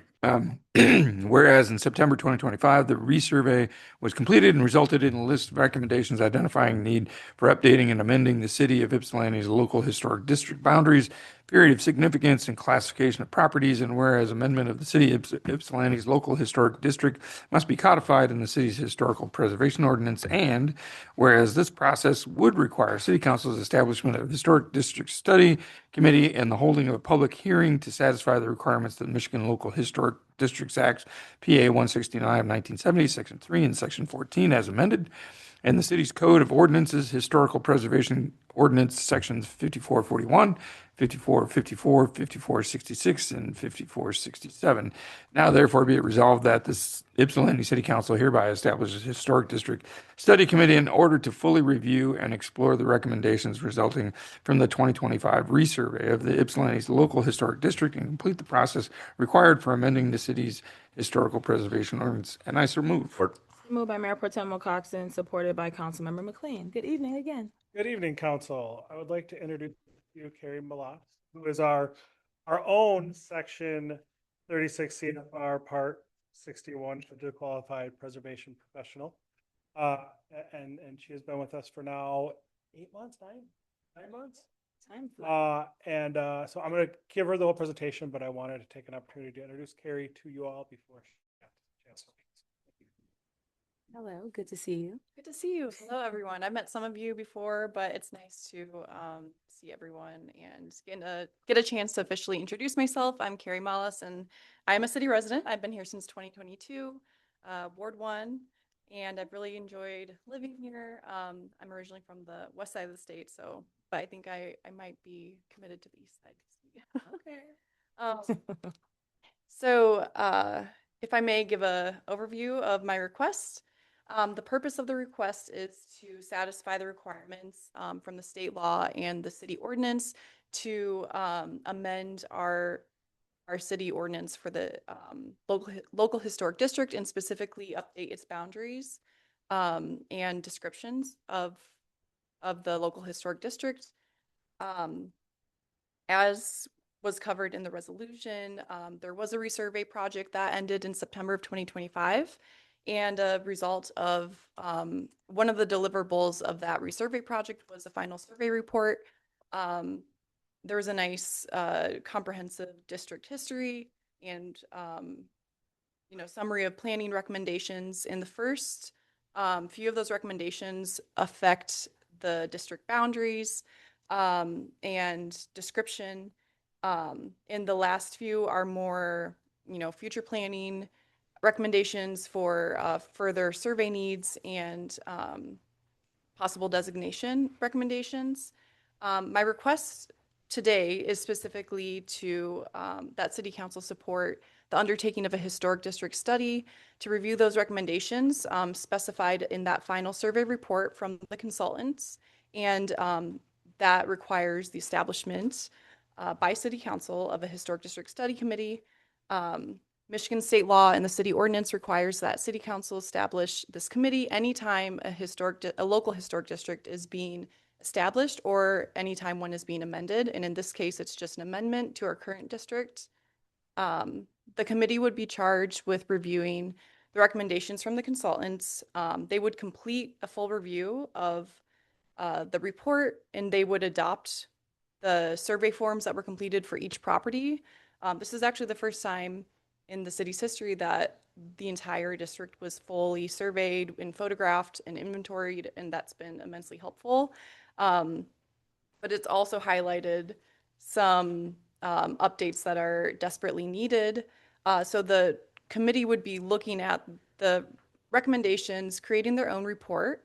There's a process outlined by the State Historic Preservation Office, and I included that in my packet or in my agenda item. But essentially, their tasks would be to create their own report, conduct a public hearing, have the state present their report and have the state provide comment on the report, draft an ordinance amendment, and then present the report and their recommendations to you all.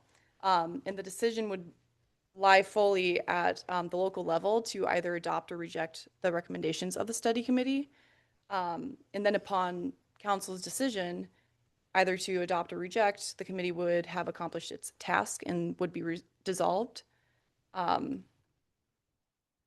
a note on this task for the committee, the workload has been majorly reduced. We have a large district, over 700 properties, and all of those have already been surveyed. So typically that's the bulk work of the study committee, but that's already at hand in this case. And they would just be adopting those, that report and those survey forms. The recommendations that would be reviewed by the study committee would involve clarification of the legal boundaries of the district, expansion of the period of significance, and update the list of contributing or historic and non-contributing resources within the district, amend the district boundaries to reflect present conditions, and then reclassification of a few properties that are part of our historic district, but they're actually outside of the continuous portion of the district. I already covered that. So one of the things I did want to note, a lot of this seems, like a lot of fluff, but as staff, I've noticed a pretty urgent need for the updating of the classification of individual properties for their status as either contributing or non-contributing. As some of you know, we have access to the state historic tax credit program, and that's a 25% credit that owner-occupied residential and small commercial properties can access for rehabilitation expenses, and that's either exterior or interior. And so, as you can imagine, in the 1980s, when the district was last surveyed, that's the list we're working off of right now for the contributing and non-contributing status. We legally have to use that list. And think about downtown in the 1980s, a lot of those buildings are not contributing, but they still have a non-contributing status, so they don't have access to those tax credits. And the same goes for several homes within the district too. So that is, you know, I'm aware of several properties that are interested in using tax credits, but currently don't have access. That's one of my main concerns. But there are also a lot of other reasons to update, you know, keep our historic district up to date. The composition of the study committee, the State Historic Preservation Office has outlined both the requirements of that committee and also the recommendations. And the Historic District Commission has been working over the past couple months to talk to qualified or individuals who meet the qualification requirements, and have also communicated that they would like to serve on this committee if it does become established. And we have our next meeting this coming Tuesday. So we would have a list to you by your next meeting on the 21st. And I was also talking to the city clerk, and she advised that if City Council moves tonight to establish the Historic District Study Committee, that I could reach out to those individuals and have them apply through our online boards and commissions form, so that you would have that at hand. But in sum, I mean, it's really important to maintain our historic district that keeps us compliant with state law, and also with the Certified Local Government Program, which is a really key program in preservation funding activities. That's how we got this resurvey funded. I'm available to answer any questions you all might have about the request. All right. Well, thank you. Good to see you, and also bravo on your first presentation to the council. Thank you very much. Thanks for bringing this forward. I think it's very important for us to update our information. And I think, again, any way that we can engage folks to make sure that things are the way they're supposed to be, I'm all for it. So, questions, comments from council? Councilmember McLean. Thank you, Mayor. Thanks for the presentation. You mentioned you're getting some interest. Are you getting, in your estimation, good with backgrounds qualified to do this? Absolutely. A lot of people who have been members of the community for a long time, some who have been past commissioners, some who have been involved in other preservation organizations, you know, like Ypsilanti Heritage Foundation, the Historical Society, and have professional qualifications as well. So definitely members of the community who have the local context and would be able to like really, you know, look through the recommendations and provide that local lens. That is key for these kinds of recommendations. Thank you. Further comments, questions for Councilmember Fellows? Yeah, you named some of the reasons for why. But I am wondering about the timing, like why now, and what are you hoping to get out of this project?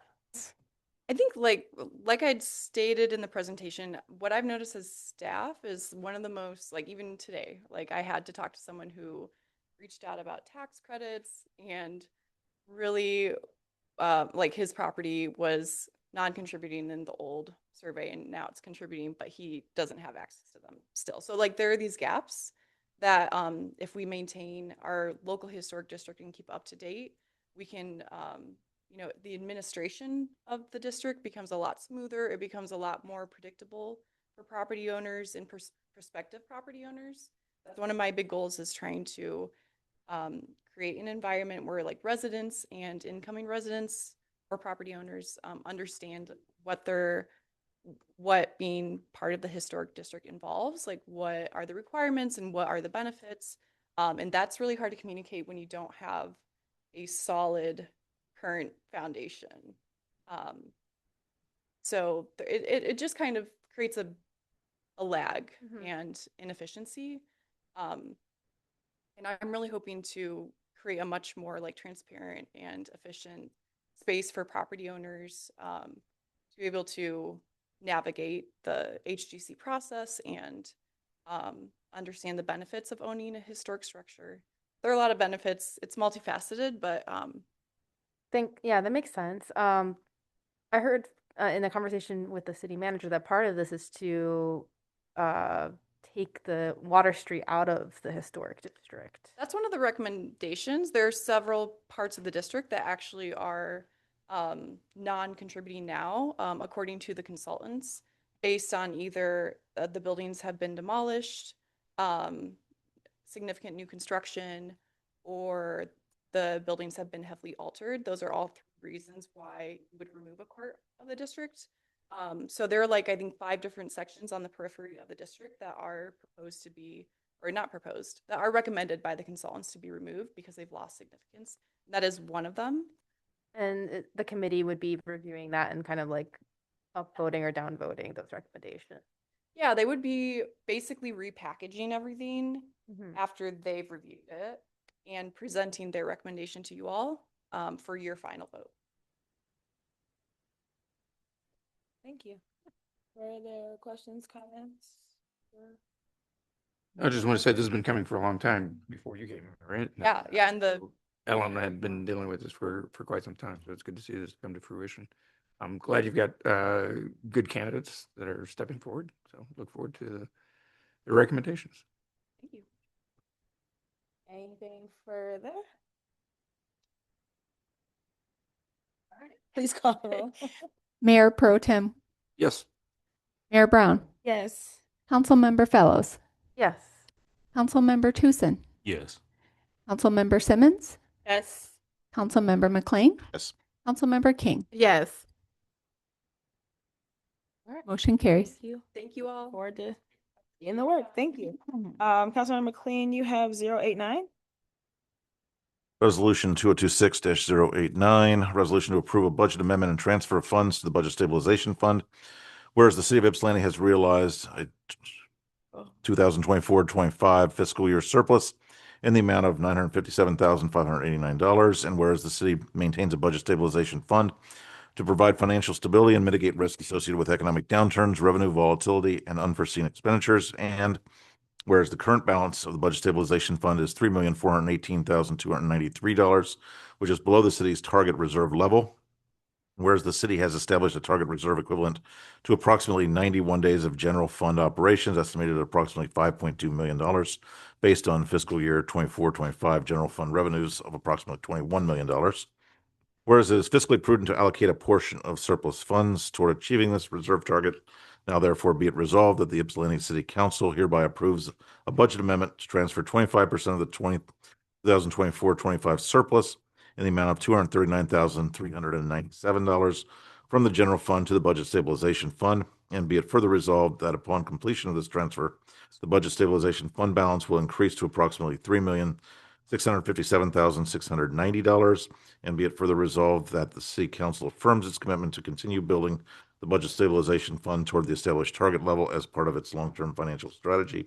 And be it further resolved that the Fiscal Services Department is authorized to make the necessary accounting entries and implement this budget amendment. I so move. Support. Moved by Councilmember McLean, supported by Mayor Pro Tem Wilcoxen. Right, good evening, council. In 2025, council set its goal for this, as was stated in the resolution, 91 days of general fund revenue, which is roughly around 5.2 million. Currently, we are at 3.4 million. And Reagan and I were looking at this, the best way to kind of do this. We had a operational budget surplus or around $950,000.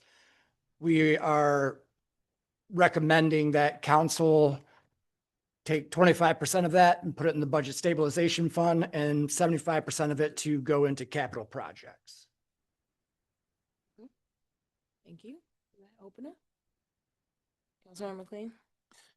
Thank you, Mayor. I'll be fairly brief. I've talked about this at length and some might argue ad nauseum in the past. But I do want to state that this is, again, the amount that the Finance Department and the city manager have recommended. This is not my number. Had it been my number, it might have been a little bit more. But I think this is reasonable and, again, represents good progress and good practice, good progress toward that ultimate level that's mentioned in the resolution, and good practice that we look at our ending year fund balance and where we stand after numbers have been audited, and make a recommendation and try to do this each year until we reach that level. Thank you. Thank you. Comments, questions from council? Councilmember Fellows. Yes, I am generally supportive. I think one thing I want to note is that when we first did the budget, first set aside money for the budget stabilization fund, it was $3 million. It's already grown to 3.4 million. So the fund is growing on its own. And so I don't know if I feel like it's my top priority funding wise to be setting aside surpluses into the budget stabilization fund, but as we haven't hit our 3-month time frame that we're trying to get to yet, I'm okay doing it this time and seeing how much a budget stabilization fund grows in the next 6 months or to a year. Yeah, so based on our prior decision, I think this is fine for now, but just looking at our agenda and kind of like the agenda as a document for what our priorities are as far as where we put our money. I do want to note, like there's a lot of putting our money into things that aren't generating services. And the whole point of doing something like budget stabilization fund is so we can have better credit scores, so we can take out bonds, so we can do services that are good for residents. So that is why I'm supporting the budget stabilization fund. So I would like to have, a bonding conversation soon so we can do things like build affordable housing. Thank you. Councilmember Simmons? Yeah, it's helpful to think about our surplus and how to use it. And you said for 75% to go toward things like capital improvements, and just for clarity, so that obviously it's things like our buildings and things, does that also include things like our roads? Correct, yes. I've been like sitting with this conversation about the roads the last, I was like $17,000 for a yard, and y'all gonna be seeing me walking around with yardsticks. Like, I was like, okay, what is 30 yards? So, what can $200,000? That's 12 yards, y'all. How many of those can we get? So, we're gonna start like just seeing it marked out with some chalk and flags. So, anyway, so that's helpful to kind of know, so we can start to think about, what people can start to see in terms of our reinvestment too, in ways that folks can recognize. So. Thank you. Further discussion from council. Councilmember McLean. Might just ask, thank you, Mayor. May just ask the city manager, if not now, at some point in the future, to give us a list of the monies that have been deposited into the rainy day fund. But I know that we have done at least 2, and I think 3 up until now. And so a small portion of this is growth. But the idea that we once put in 3 million, or in combination 3 million, it's more than that. Initially, we council put in $2 million to establish the fund. Fiscal year ending June 30, 24. There was a surplus of 1.2 million, which was put in, bringing it to 3.2, and then through investment gains, it's up to the 3.4.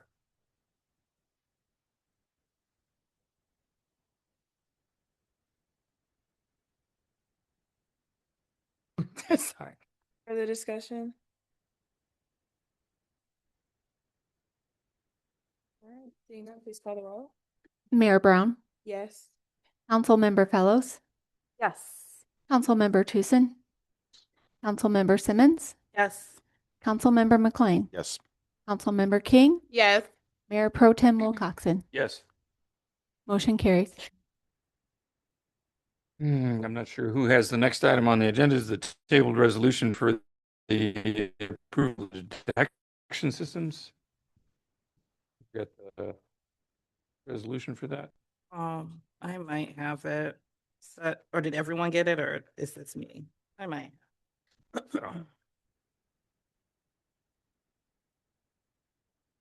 All right, resolved by the Council of the City of Ypsilanti, whereas in the summer and fall of 2025, city staff sought out quotes to upgrade the existing security camera and access control systems at City Hall and to install a security camera system at the Ypsilanti Freight House. And whereas each building has unique needs and was quoted separately, and whereas Detection Systems and Engineering of Troy had the most competitive quote of $30,800 for City Hall and $10,756 for the Freight House, for a total of $41,566. And now therefore be it resolved that the Ypsilanti City Council approves the quotes from Detection Services, Detection Systems, and Engineering for facility security upgrades in the total amount of $41,566. And I so move. It's been moved by Councilmember Simmons Support. and supported by Councilmember King. Council, during the last meeting, this was tabled, so you could be provided more information. Bonnie is here to answer those questions that you had during the last meeting.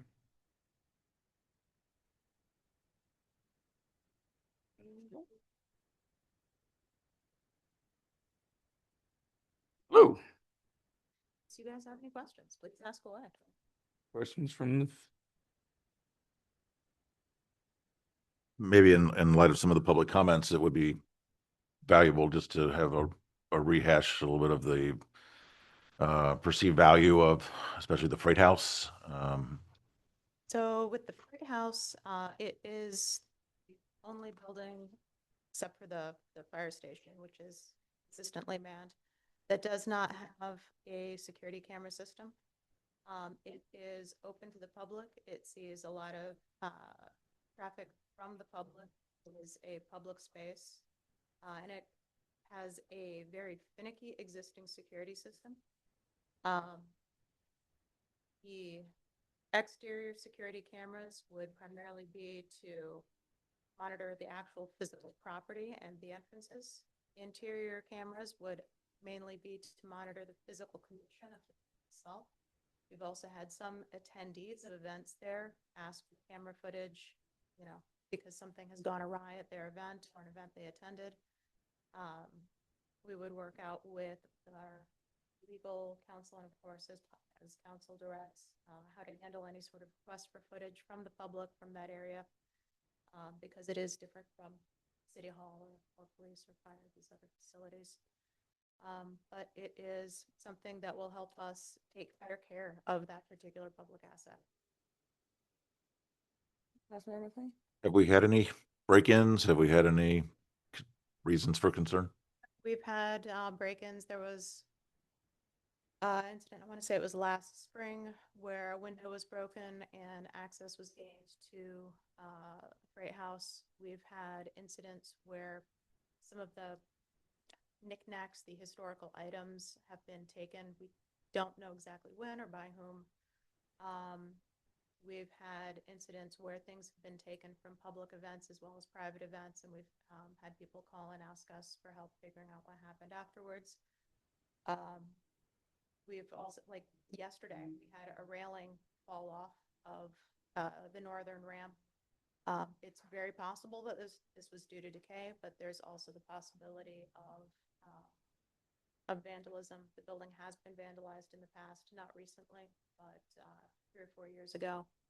So there's a lot of things that could be going on there.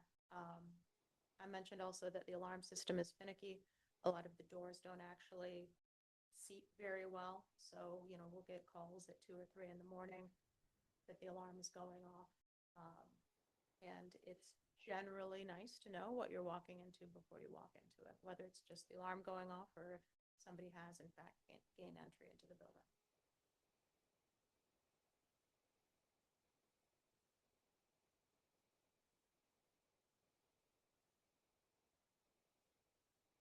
though, more about, are we only trying to get exterior cameras, or are we trying to get exterior and interior? And it was conversation before about us being able to turn the cameras on and off. I still want to know when and who will decide when the cameras will go on or go off. So I believe there's a mix of interior and exterior cameras, mainly aimed at the entrances. So the cafe entrance, the hallway entrance. So there's the loading doors over here. And then just sort of an overview of the Great Hall from within, as well as at the north doors on the exterior, and then one also at the western side, and then one more towards the cafe entrance on the outside, and one towards the south as well. So we can alter the number and the viewpoint of cameras, but given the position of windows, doors, all of that, that's how the cameras were chosen, or how the locations were chosen. As to who would decide, if council chooses to develop a policy, we would follow that policy. Otherwise, that would like it down to myself.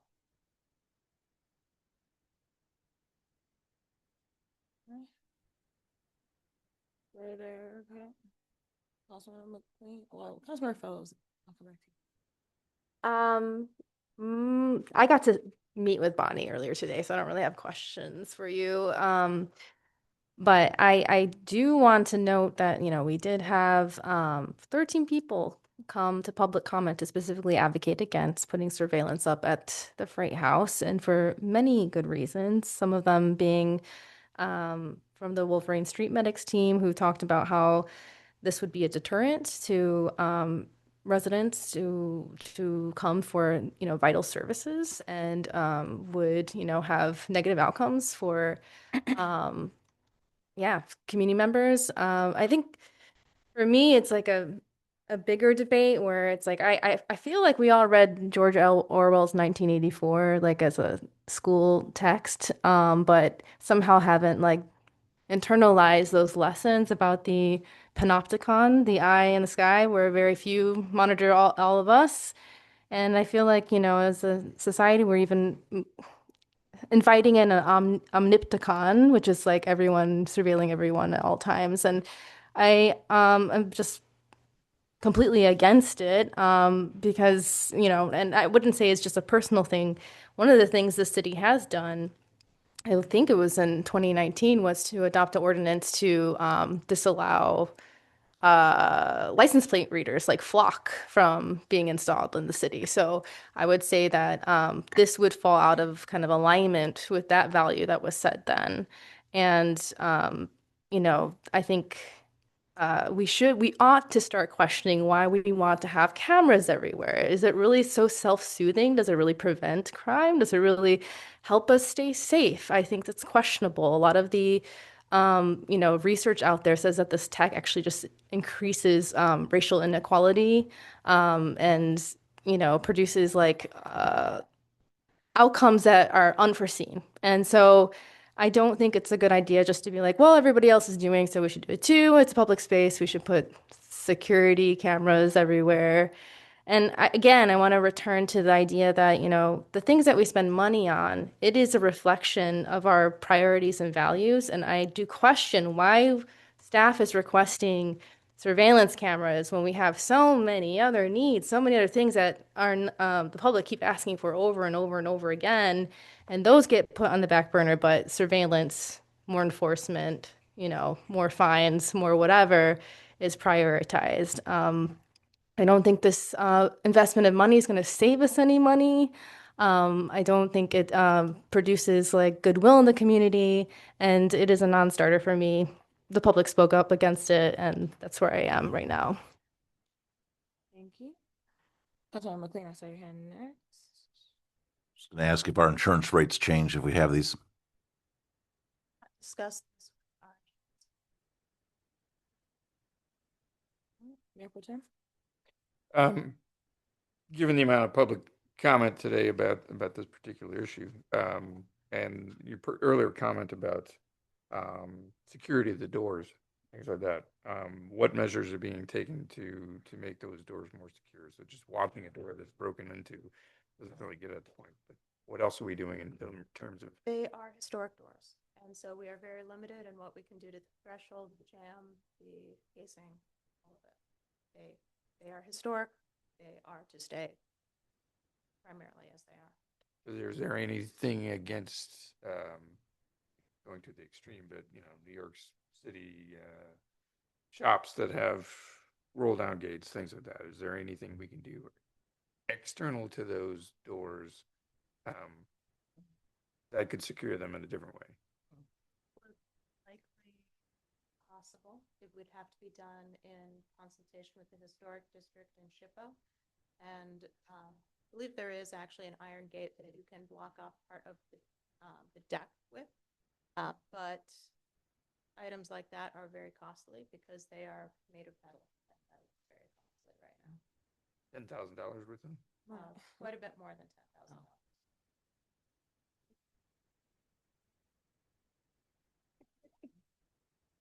Further, Councilmember Simmons, he's from down the street. This is just a question. One of the comments was asking about our camera in here and how it's used for Zoom.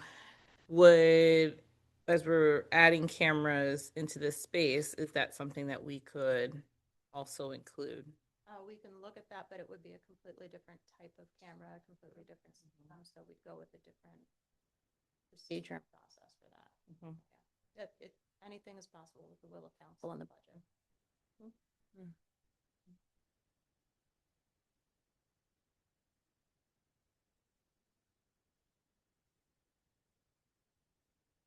Wondering, is there any objection to just getting the exterior cameras versus interior?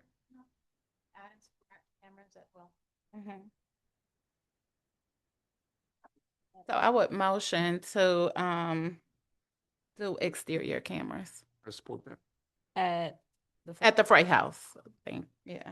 Been moved by Councilmember King, supported by Mayor Pro Tem Wilcoxen. Just to clarify, this would be leaving the city hall proposal untouched. But approved. It would just be changing the Freight House portion of the resolution at that point. Councilmember Fellows? Well, the part of the discussion that we've had the last two meetings is about the, closed loop system versus the cloud. And so that's another thing that I think if there's going to be a system at City Hall that I prefer it to be closed loop so it's not vulnerable to, cyber threats. And yes, so that was like put into the vendor's description where they could do one or the other. So if the folks that made the motion would accept a friendly to make it a closed loop system, that's what I would propose. We use the phrase local storage instead. Closed loop is a different thing entirely. Well, it's in whatever in the bid contract they said they can do. Yeah. That would be Councilmember King and Mayor Pro Tem Wilcoxen. Do you accept that? First with you. Yes. Do you accept that? Sure. Okay. So we have an only amended amendment to only do exterior cameras of the Freight House on a local storage. There we go. That. Not cloud-based. Okay. Further discussion on the amendment. Councilmember McLean. Question. So can we do what the makers of the amendment have proposed without it going out to bid again? Can we just use the existing bid? Okay. Any other comment on the amendment? Please call the roll. Councilmember Tucson. Councilmember Simmons. Yes. Councilmember McLean. Councilmember King. Yes. Mayor Pro Tem Wilcoxen. Yes. Mayor Brown. Yes. Councilmember Fellows. No. Motion carries. Okay, so we're on the amended resolution. Further comments or questions?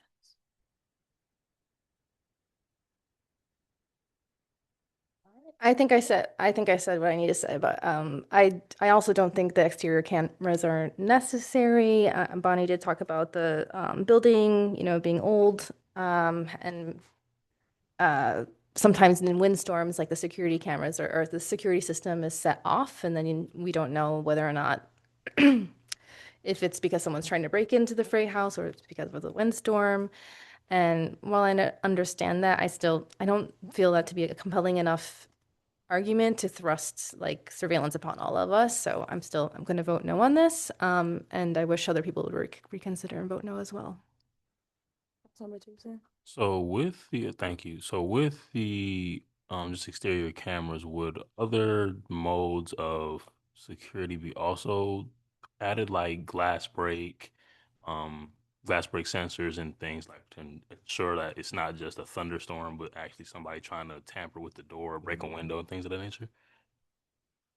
Not a part of this proposal. Okay, thank you. Thank you.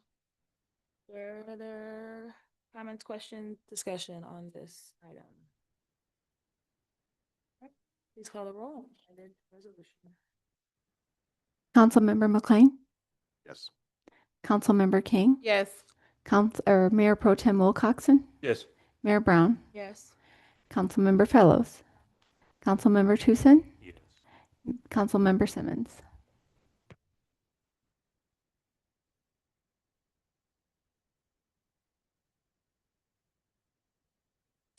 Um,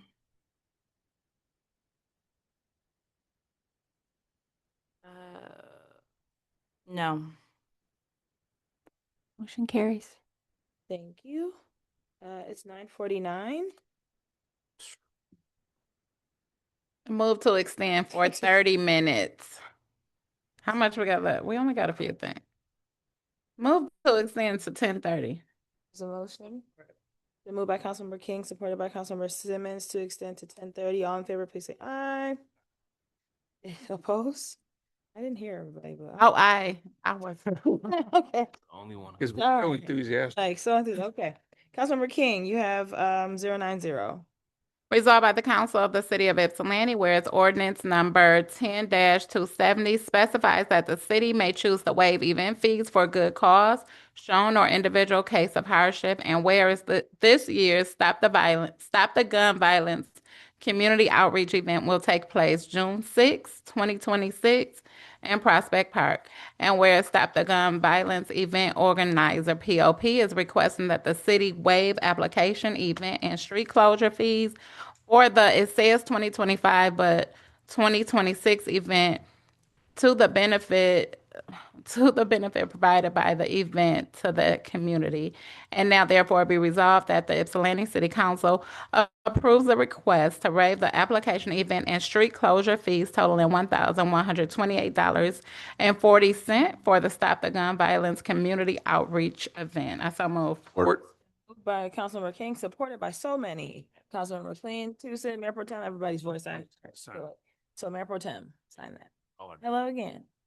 I'd like to take a moment to recognize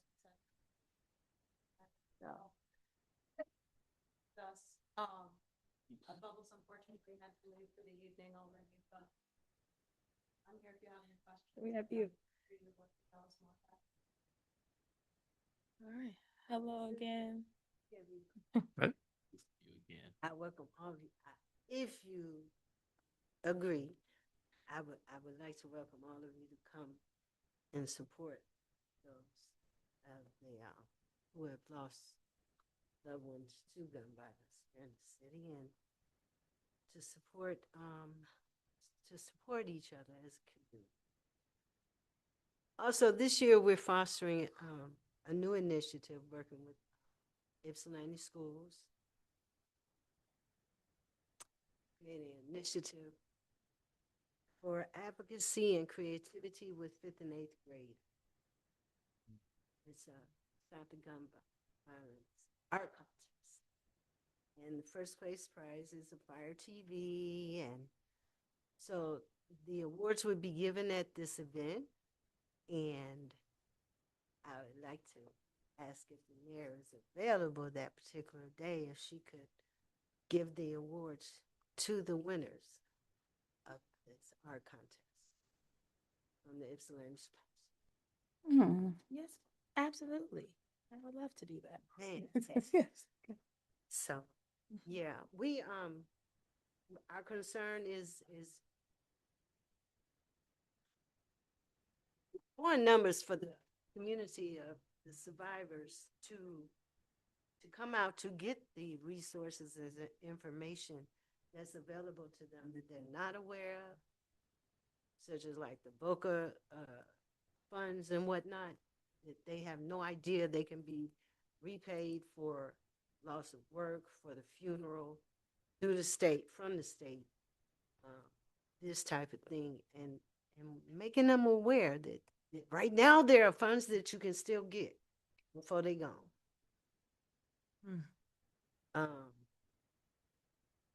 So, and of course, to honor my nephew Von Craddock and all survivors, victims, and families in the community.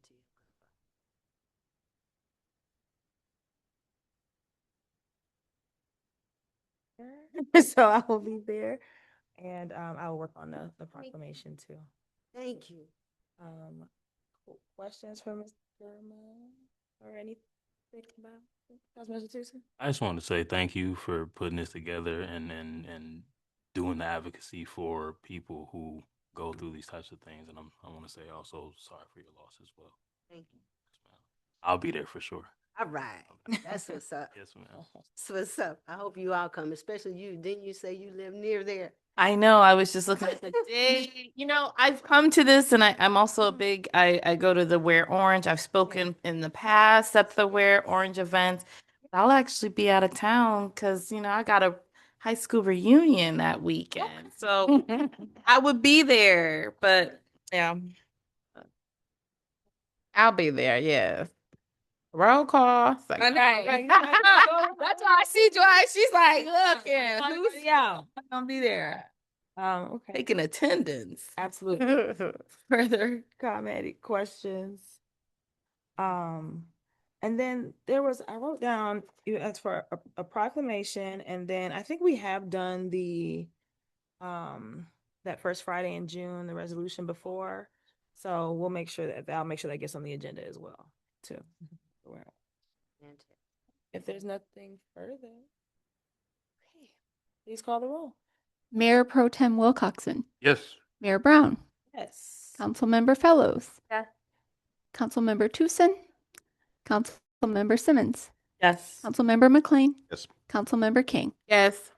Motion passes. Thank you. Congratulations. Thank you. Thank you. You too. See you soon. That's okay.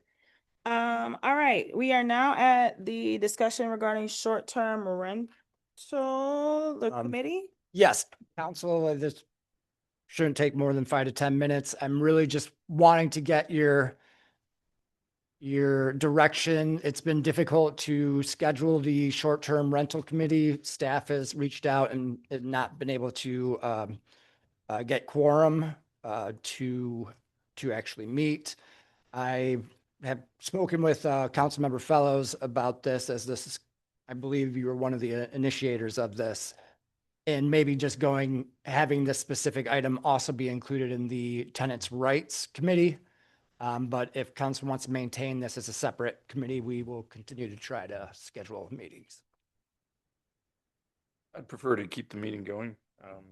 That has been hard to get to the timings, but okay, I can commit to that. To keep it separate. Yeah. Okay. Other thoughts from members of council on this? I'm supportive of either idea. I would just like to meet again, so can help urge people to respond to the poll.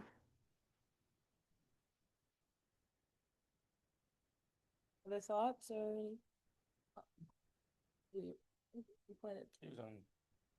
Oh, the short-term rental committee, city manager asked about combining it with the tenants' rights or keeping it separate and continuing to try to make quorum to have the meeting. Oh, yeah. Keep it separate. So separate. Please. Yeah, I'm hearing from you all that you're saying keep it separate, and so I'm okay with that too. And that's it. All right. We could have. Police Advisory Commission. Yes, so at our last meeting, the commission brought forth some policies that they would like to review. So I will get further information on how they're like what they're digging into with that. According to Lieutenant Wist, with our reports from YPD, we had we currently have three new officers in field training right now. We're still looking for another Ward 3 representative. So if anybody is interested in YPAC, please put your applications in. I will call you personally. Our next YPAC meeting is Thursday, April the 23rd at 7 p.m. here in council chambers. If anybody is interested in anything that's going on in Ypsilanti Police Department, has questions for the commission, so have you, please come to the meetings. We review clements and reports and all that, so you can get all the information on what's going on in our police department from our police department. Thank you. Thank you. HRC? HRC, we did finally get to meet. We were not making quorum for quite a while. We did decide at this last meeting that we were going to do a test run and have our next meeting on a Monday. So that will be Monday, April the 27th at 6:00 p.m.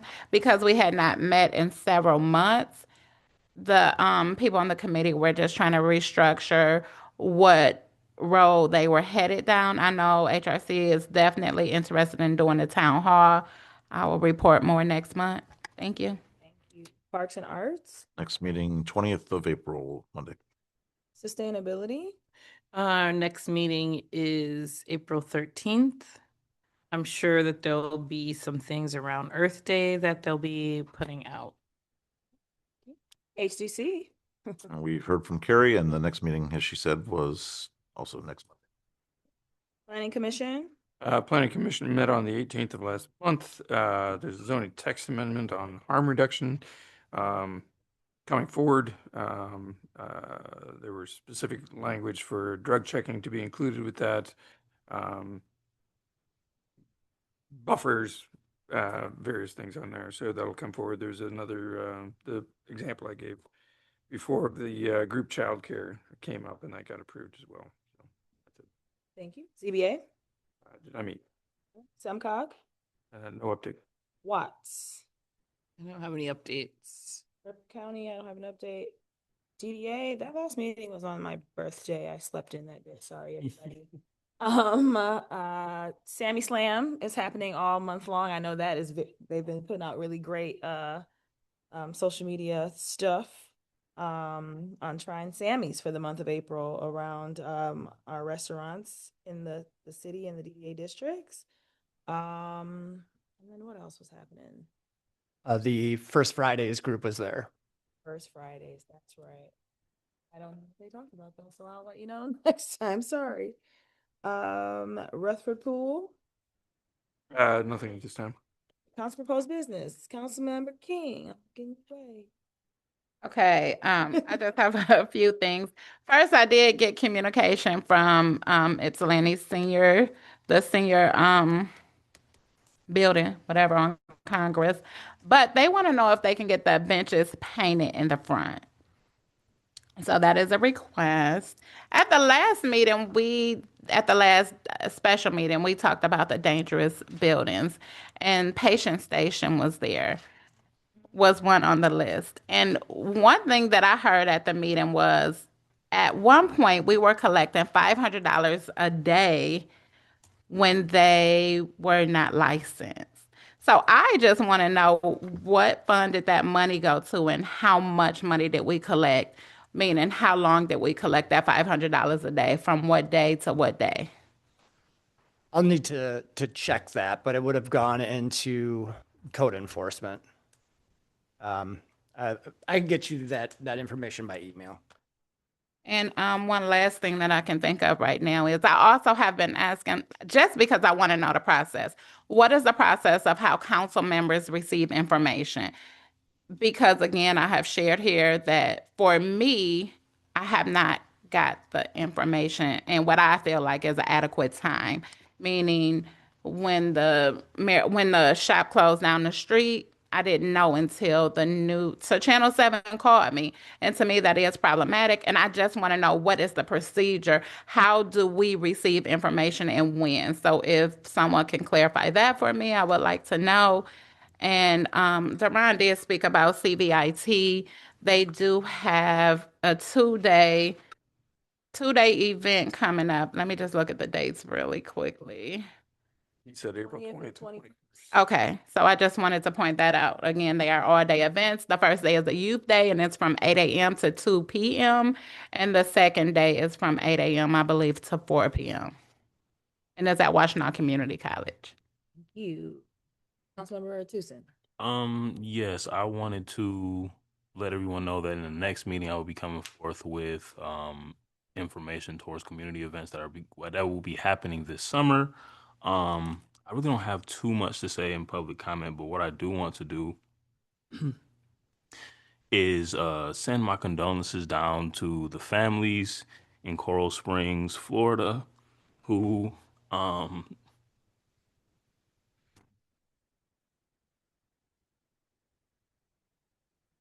from the passing of Vice Mayor Nancy, I may say her last name wrong, Mateer. I met Nancy last year at the Young Elected Officials, and the energy that I received from Nancy was nothing less than uplifting. She is the first African American and Haitian American female commissioner elected in 2020, re-elected in 2024, and she was elected as vice mayor in December of 2024. I'm sorry, y'all. Once again, this is just me saying again to lean into the people that you love, the people who may have affected you positively in life, and just make sure those people know how much they mean to you. That's all. Thank you. That's all. Councilmember Simmons.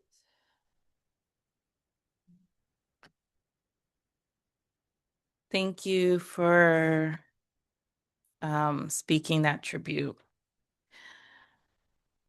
I'll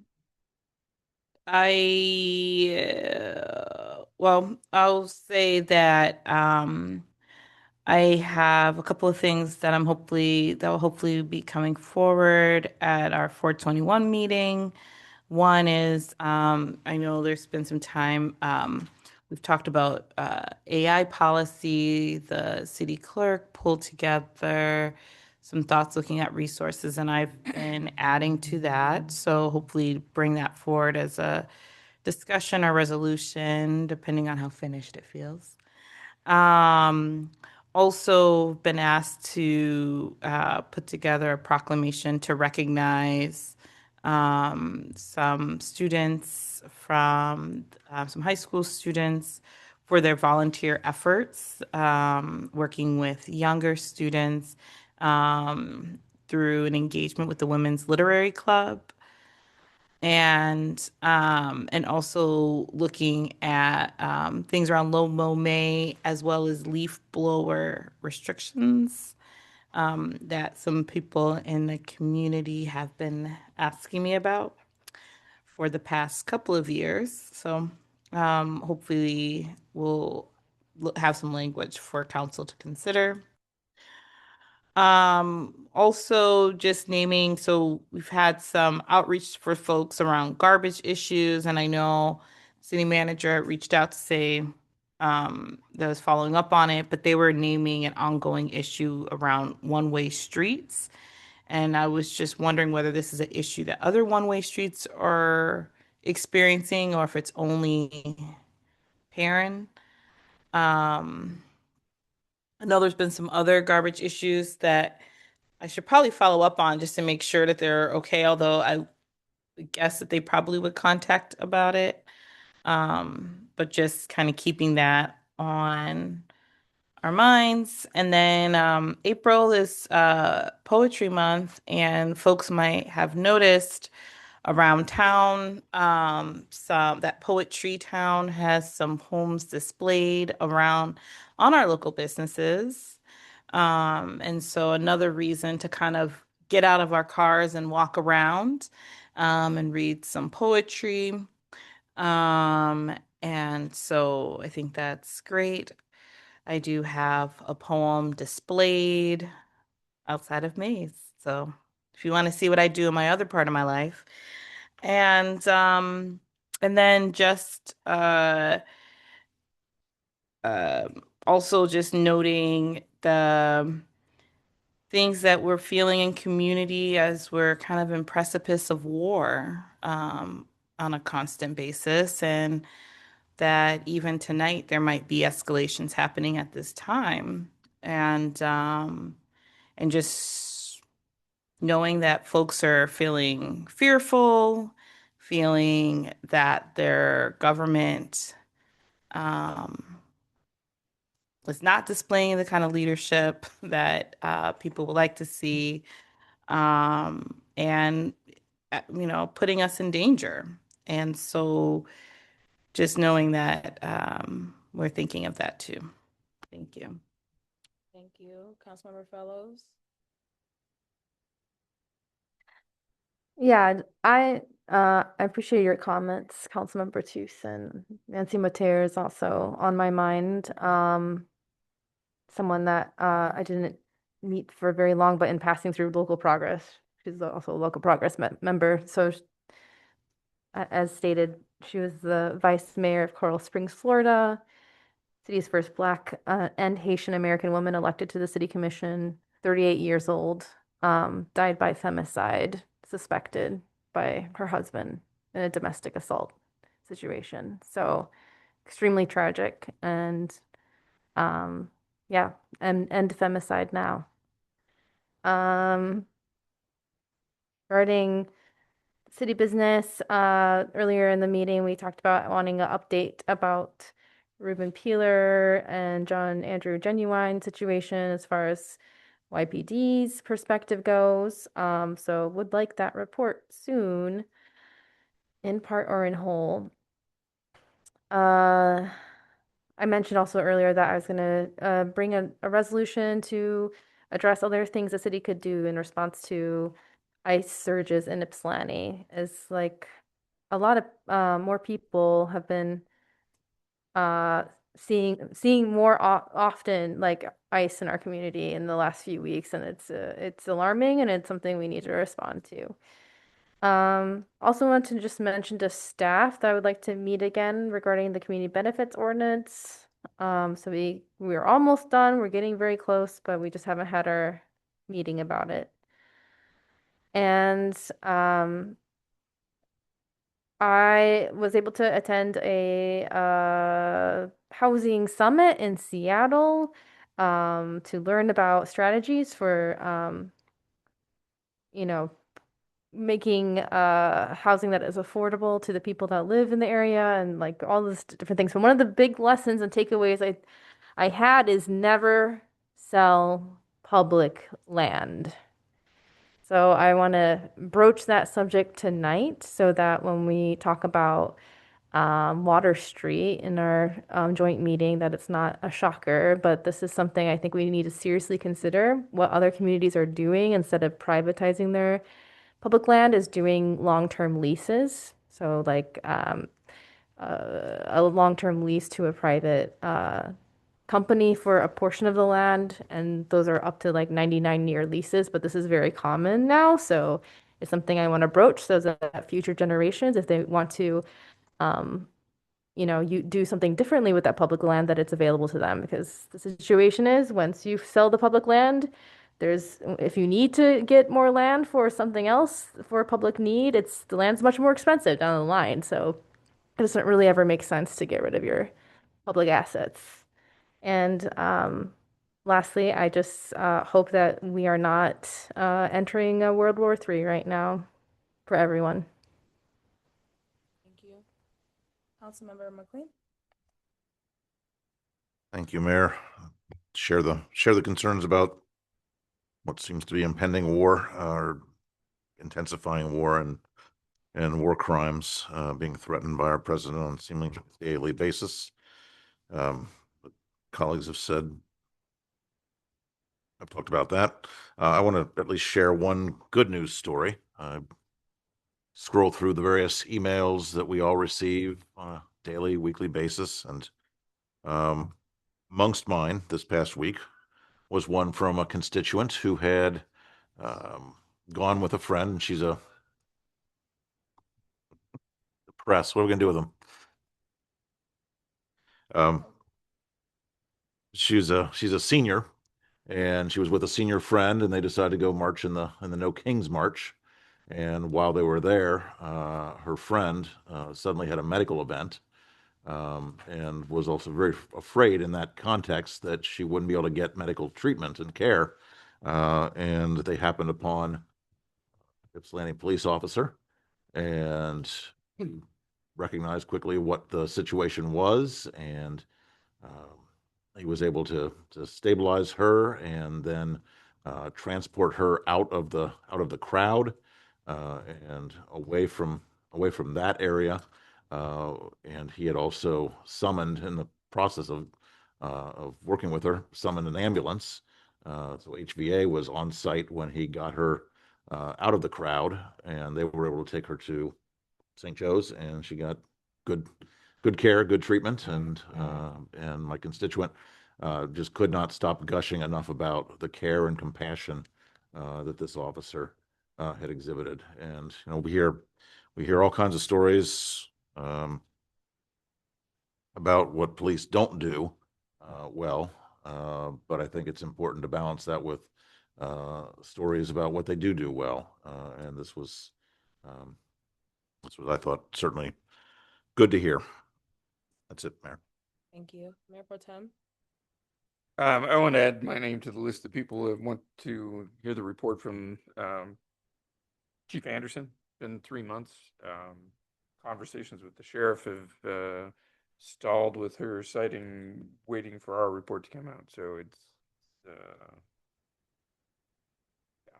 Anyway, a question about No Kings. I attended the march here and was struck by the fact that there was no streets blocked off, and so I was wondering how that worked.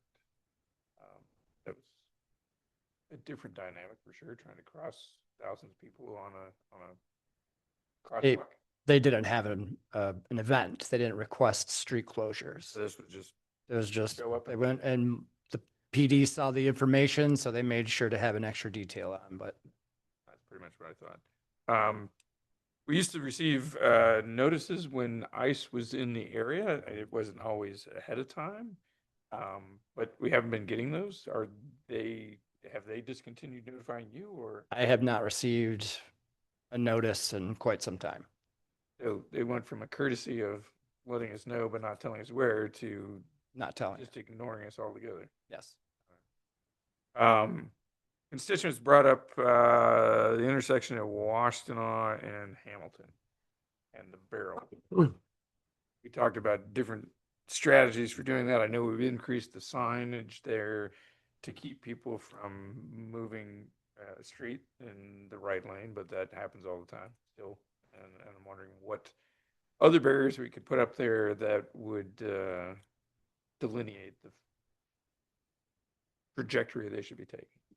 I believe Bonnie is working with MDOT to provide some solutions to that, and that will be occurring once the weather changes.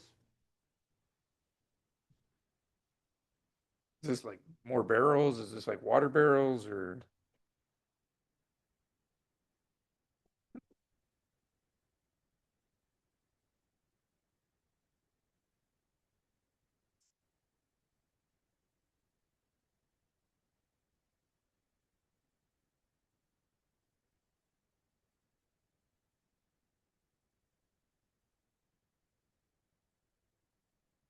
We have, but there's something between the barrels we have and putting a concrete abutment over it.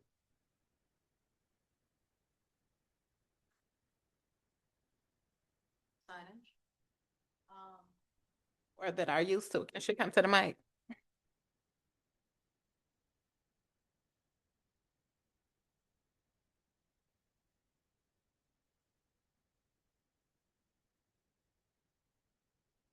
barriers with reflective tape, so I believe they're 42 inches in height, a series of them that extend out into the crosswalk and then sort of taper off as you travel eastward. So it'll be that additional visual cue that this is not a through lane. They're similar to the same delineators, similar but different to the delineators that are outside here that are along the bike lane. So they're meant to take a licking and keep on ticking. There will be a certain number of hits that they can take, but they should last a wee bit longer than the barrels.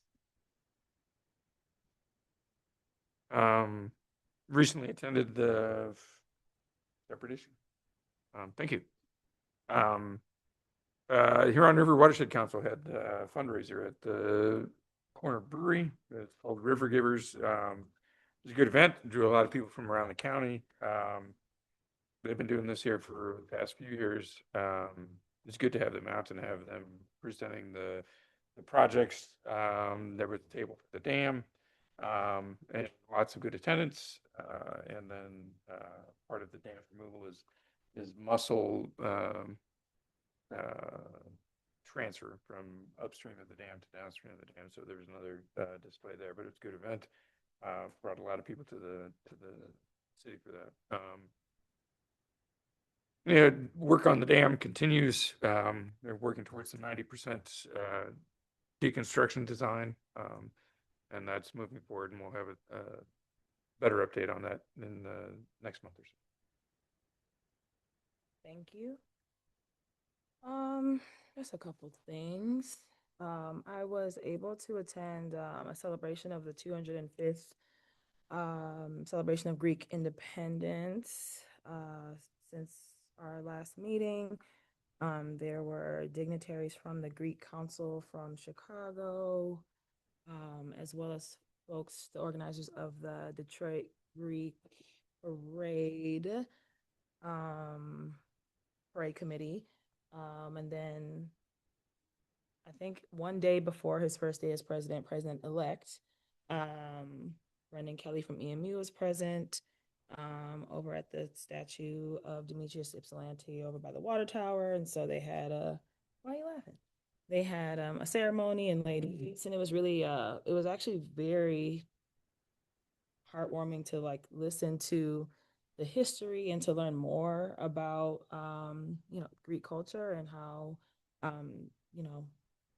how proud they are of that statue and also of just being a part of this community and the contributions that are made. So I was honored to be invited and I was happy to participate. I'm sorry, my energy has really shifted because I didn't know if I was going to talk about Nancy today. Nancy was my friend, and I met her shortly after she was first elected in 2020, virtually because we couldn't even go to conferences at that time. And we had many similarities, many things in common, including being the same age and being the first this and the first that. She had a lot of questions about her role in this work, and I didn't feel like I had a ton of answers, but I shared what I could. And I shared some reflections last week about her passing. And I think what I will say from there,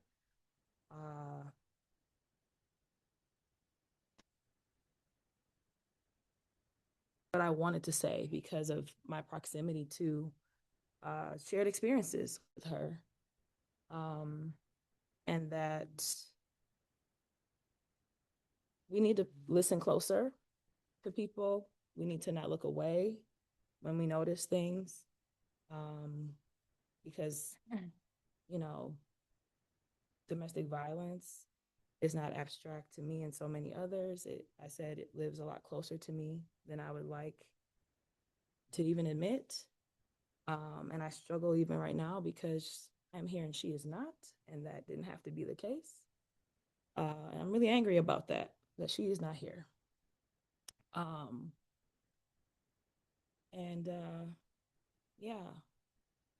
She didn't deserve it. And again, stop femicide now. It's rampant. We talked about gun violence today in terms of, outreach and communication. And even in the last 45 days, so many people that we all know or have been touched by one way or another have left us due to guns. And so, what does that mean? What do we say about that? What do we do about that? 'Cause it's a problem.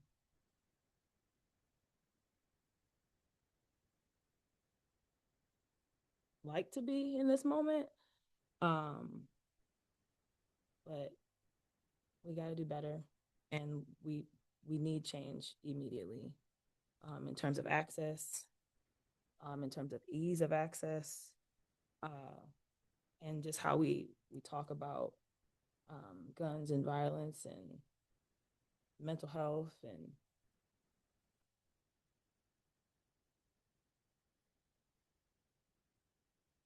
there are many people who are numb to some of this because it's happening so much at this point. But I just feel sick about it. So I don't want to end on a super down note, so I'm going to pivot. I was also, though, this weekend able to attend the annual Easter egg hunt over at Perry School. And that was wonderful. It was a needed respite, actually, from a really hard week to be around a bunch of kids who just wanted to eat candy and run around and hopefully find a golden egg with something special inside of it. And so I went there knowing that I needed to be in that space. And I'm so happy that we have community activities such as this one and others, where we can gather for something positive, where we are wrapping around not just our youth, but just the community, to be in space together because we need each other. And I think that's come up so much in many things that we're talking about in different facets, but we really do need each other. And I just implore us to figure out how we work better together, how we make decisions that impact us positively, for the greater good of us all. That's all for me. City Manager. Okay, so as council's aware, the grants received for the solar programs that were not recently approved had been clawed back. We would like to re-engage the Grace Sweeney Solar Project. So we're going to go ahead and do that unless council has an issue and wants to maintain those funds. Okay, so we'll go ahead and do that. I sent this out not a while ago, a couple weeks back, but budget sessions. I wanted to give council ample time for this process. It's a 2-year budget. So the next meeting, we're going to have the initial budget presentation. That's just myself and Reagan and Bonnie for the capital project or capital improvement plan. The first reading will be at the first meeting in May. And on the 14th, we will have a special meeting, and that will be departmental presentations. 519 is going to be the second reading with amendments. And if not approved, we can finalize it, or council can finalize it at the first meeting in June. 3 of those meetings will begin at 6. That's the 5-5, 514, and 519. And then April 21 and 6-2 will begin at 7 p.m. The city recently received our Moody's issuer comments. The city maintained its A1 rating, which is an upper mid-grade rating, providing the city with low credit risk. Community Service will be preparing an RFP to be released for a master plan update. As more information becomes available, it will be shared with council. Community Service is working to develop the RFP for the park bathrooms. And as requested, it will bring that before council before being released.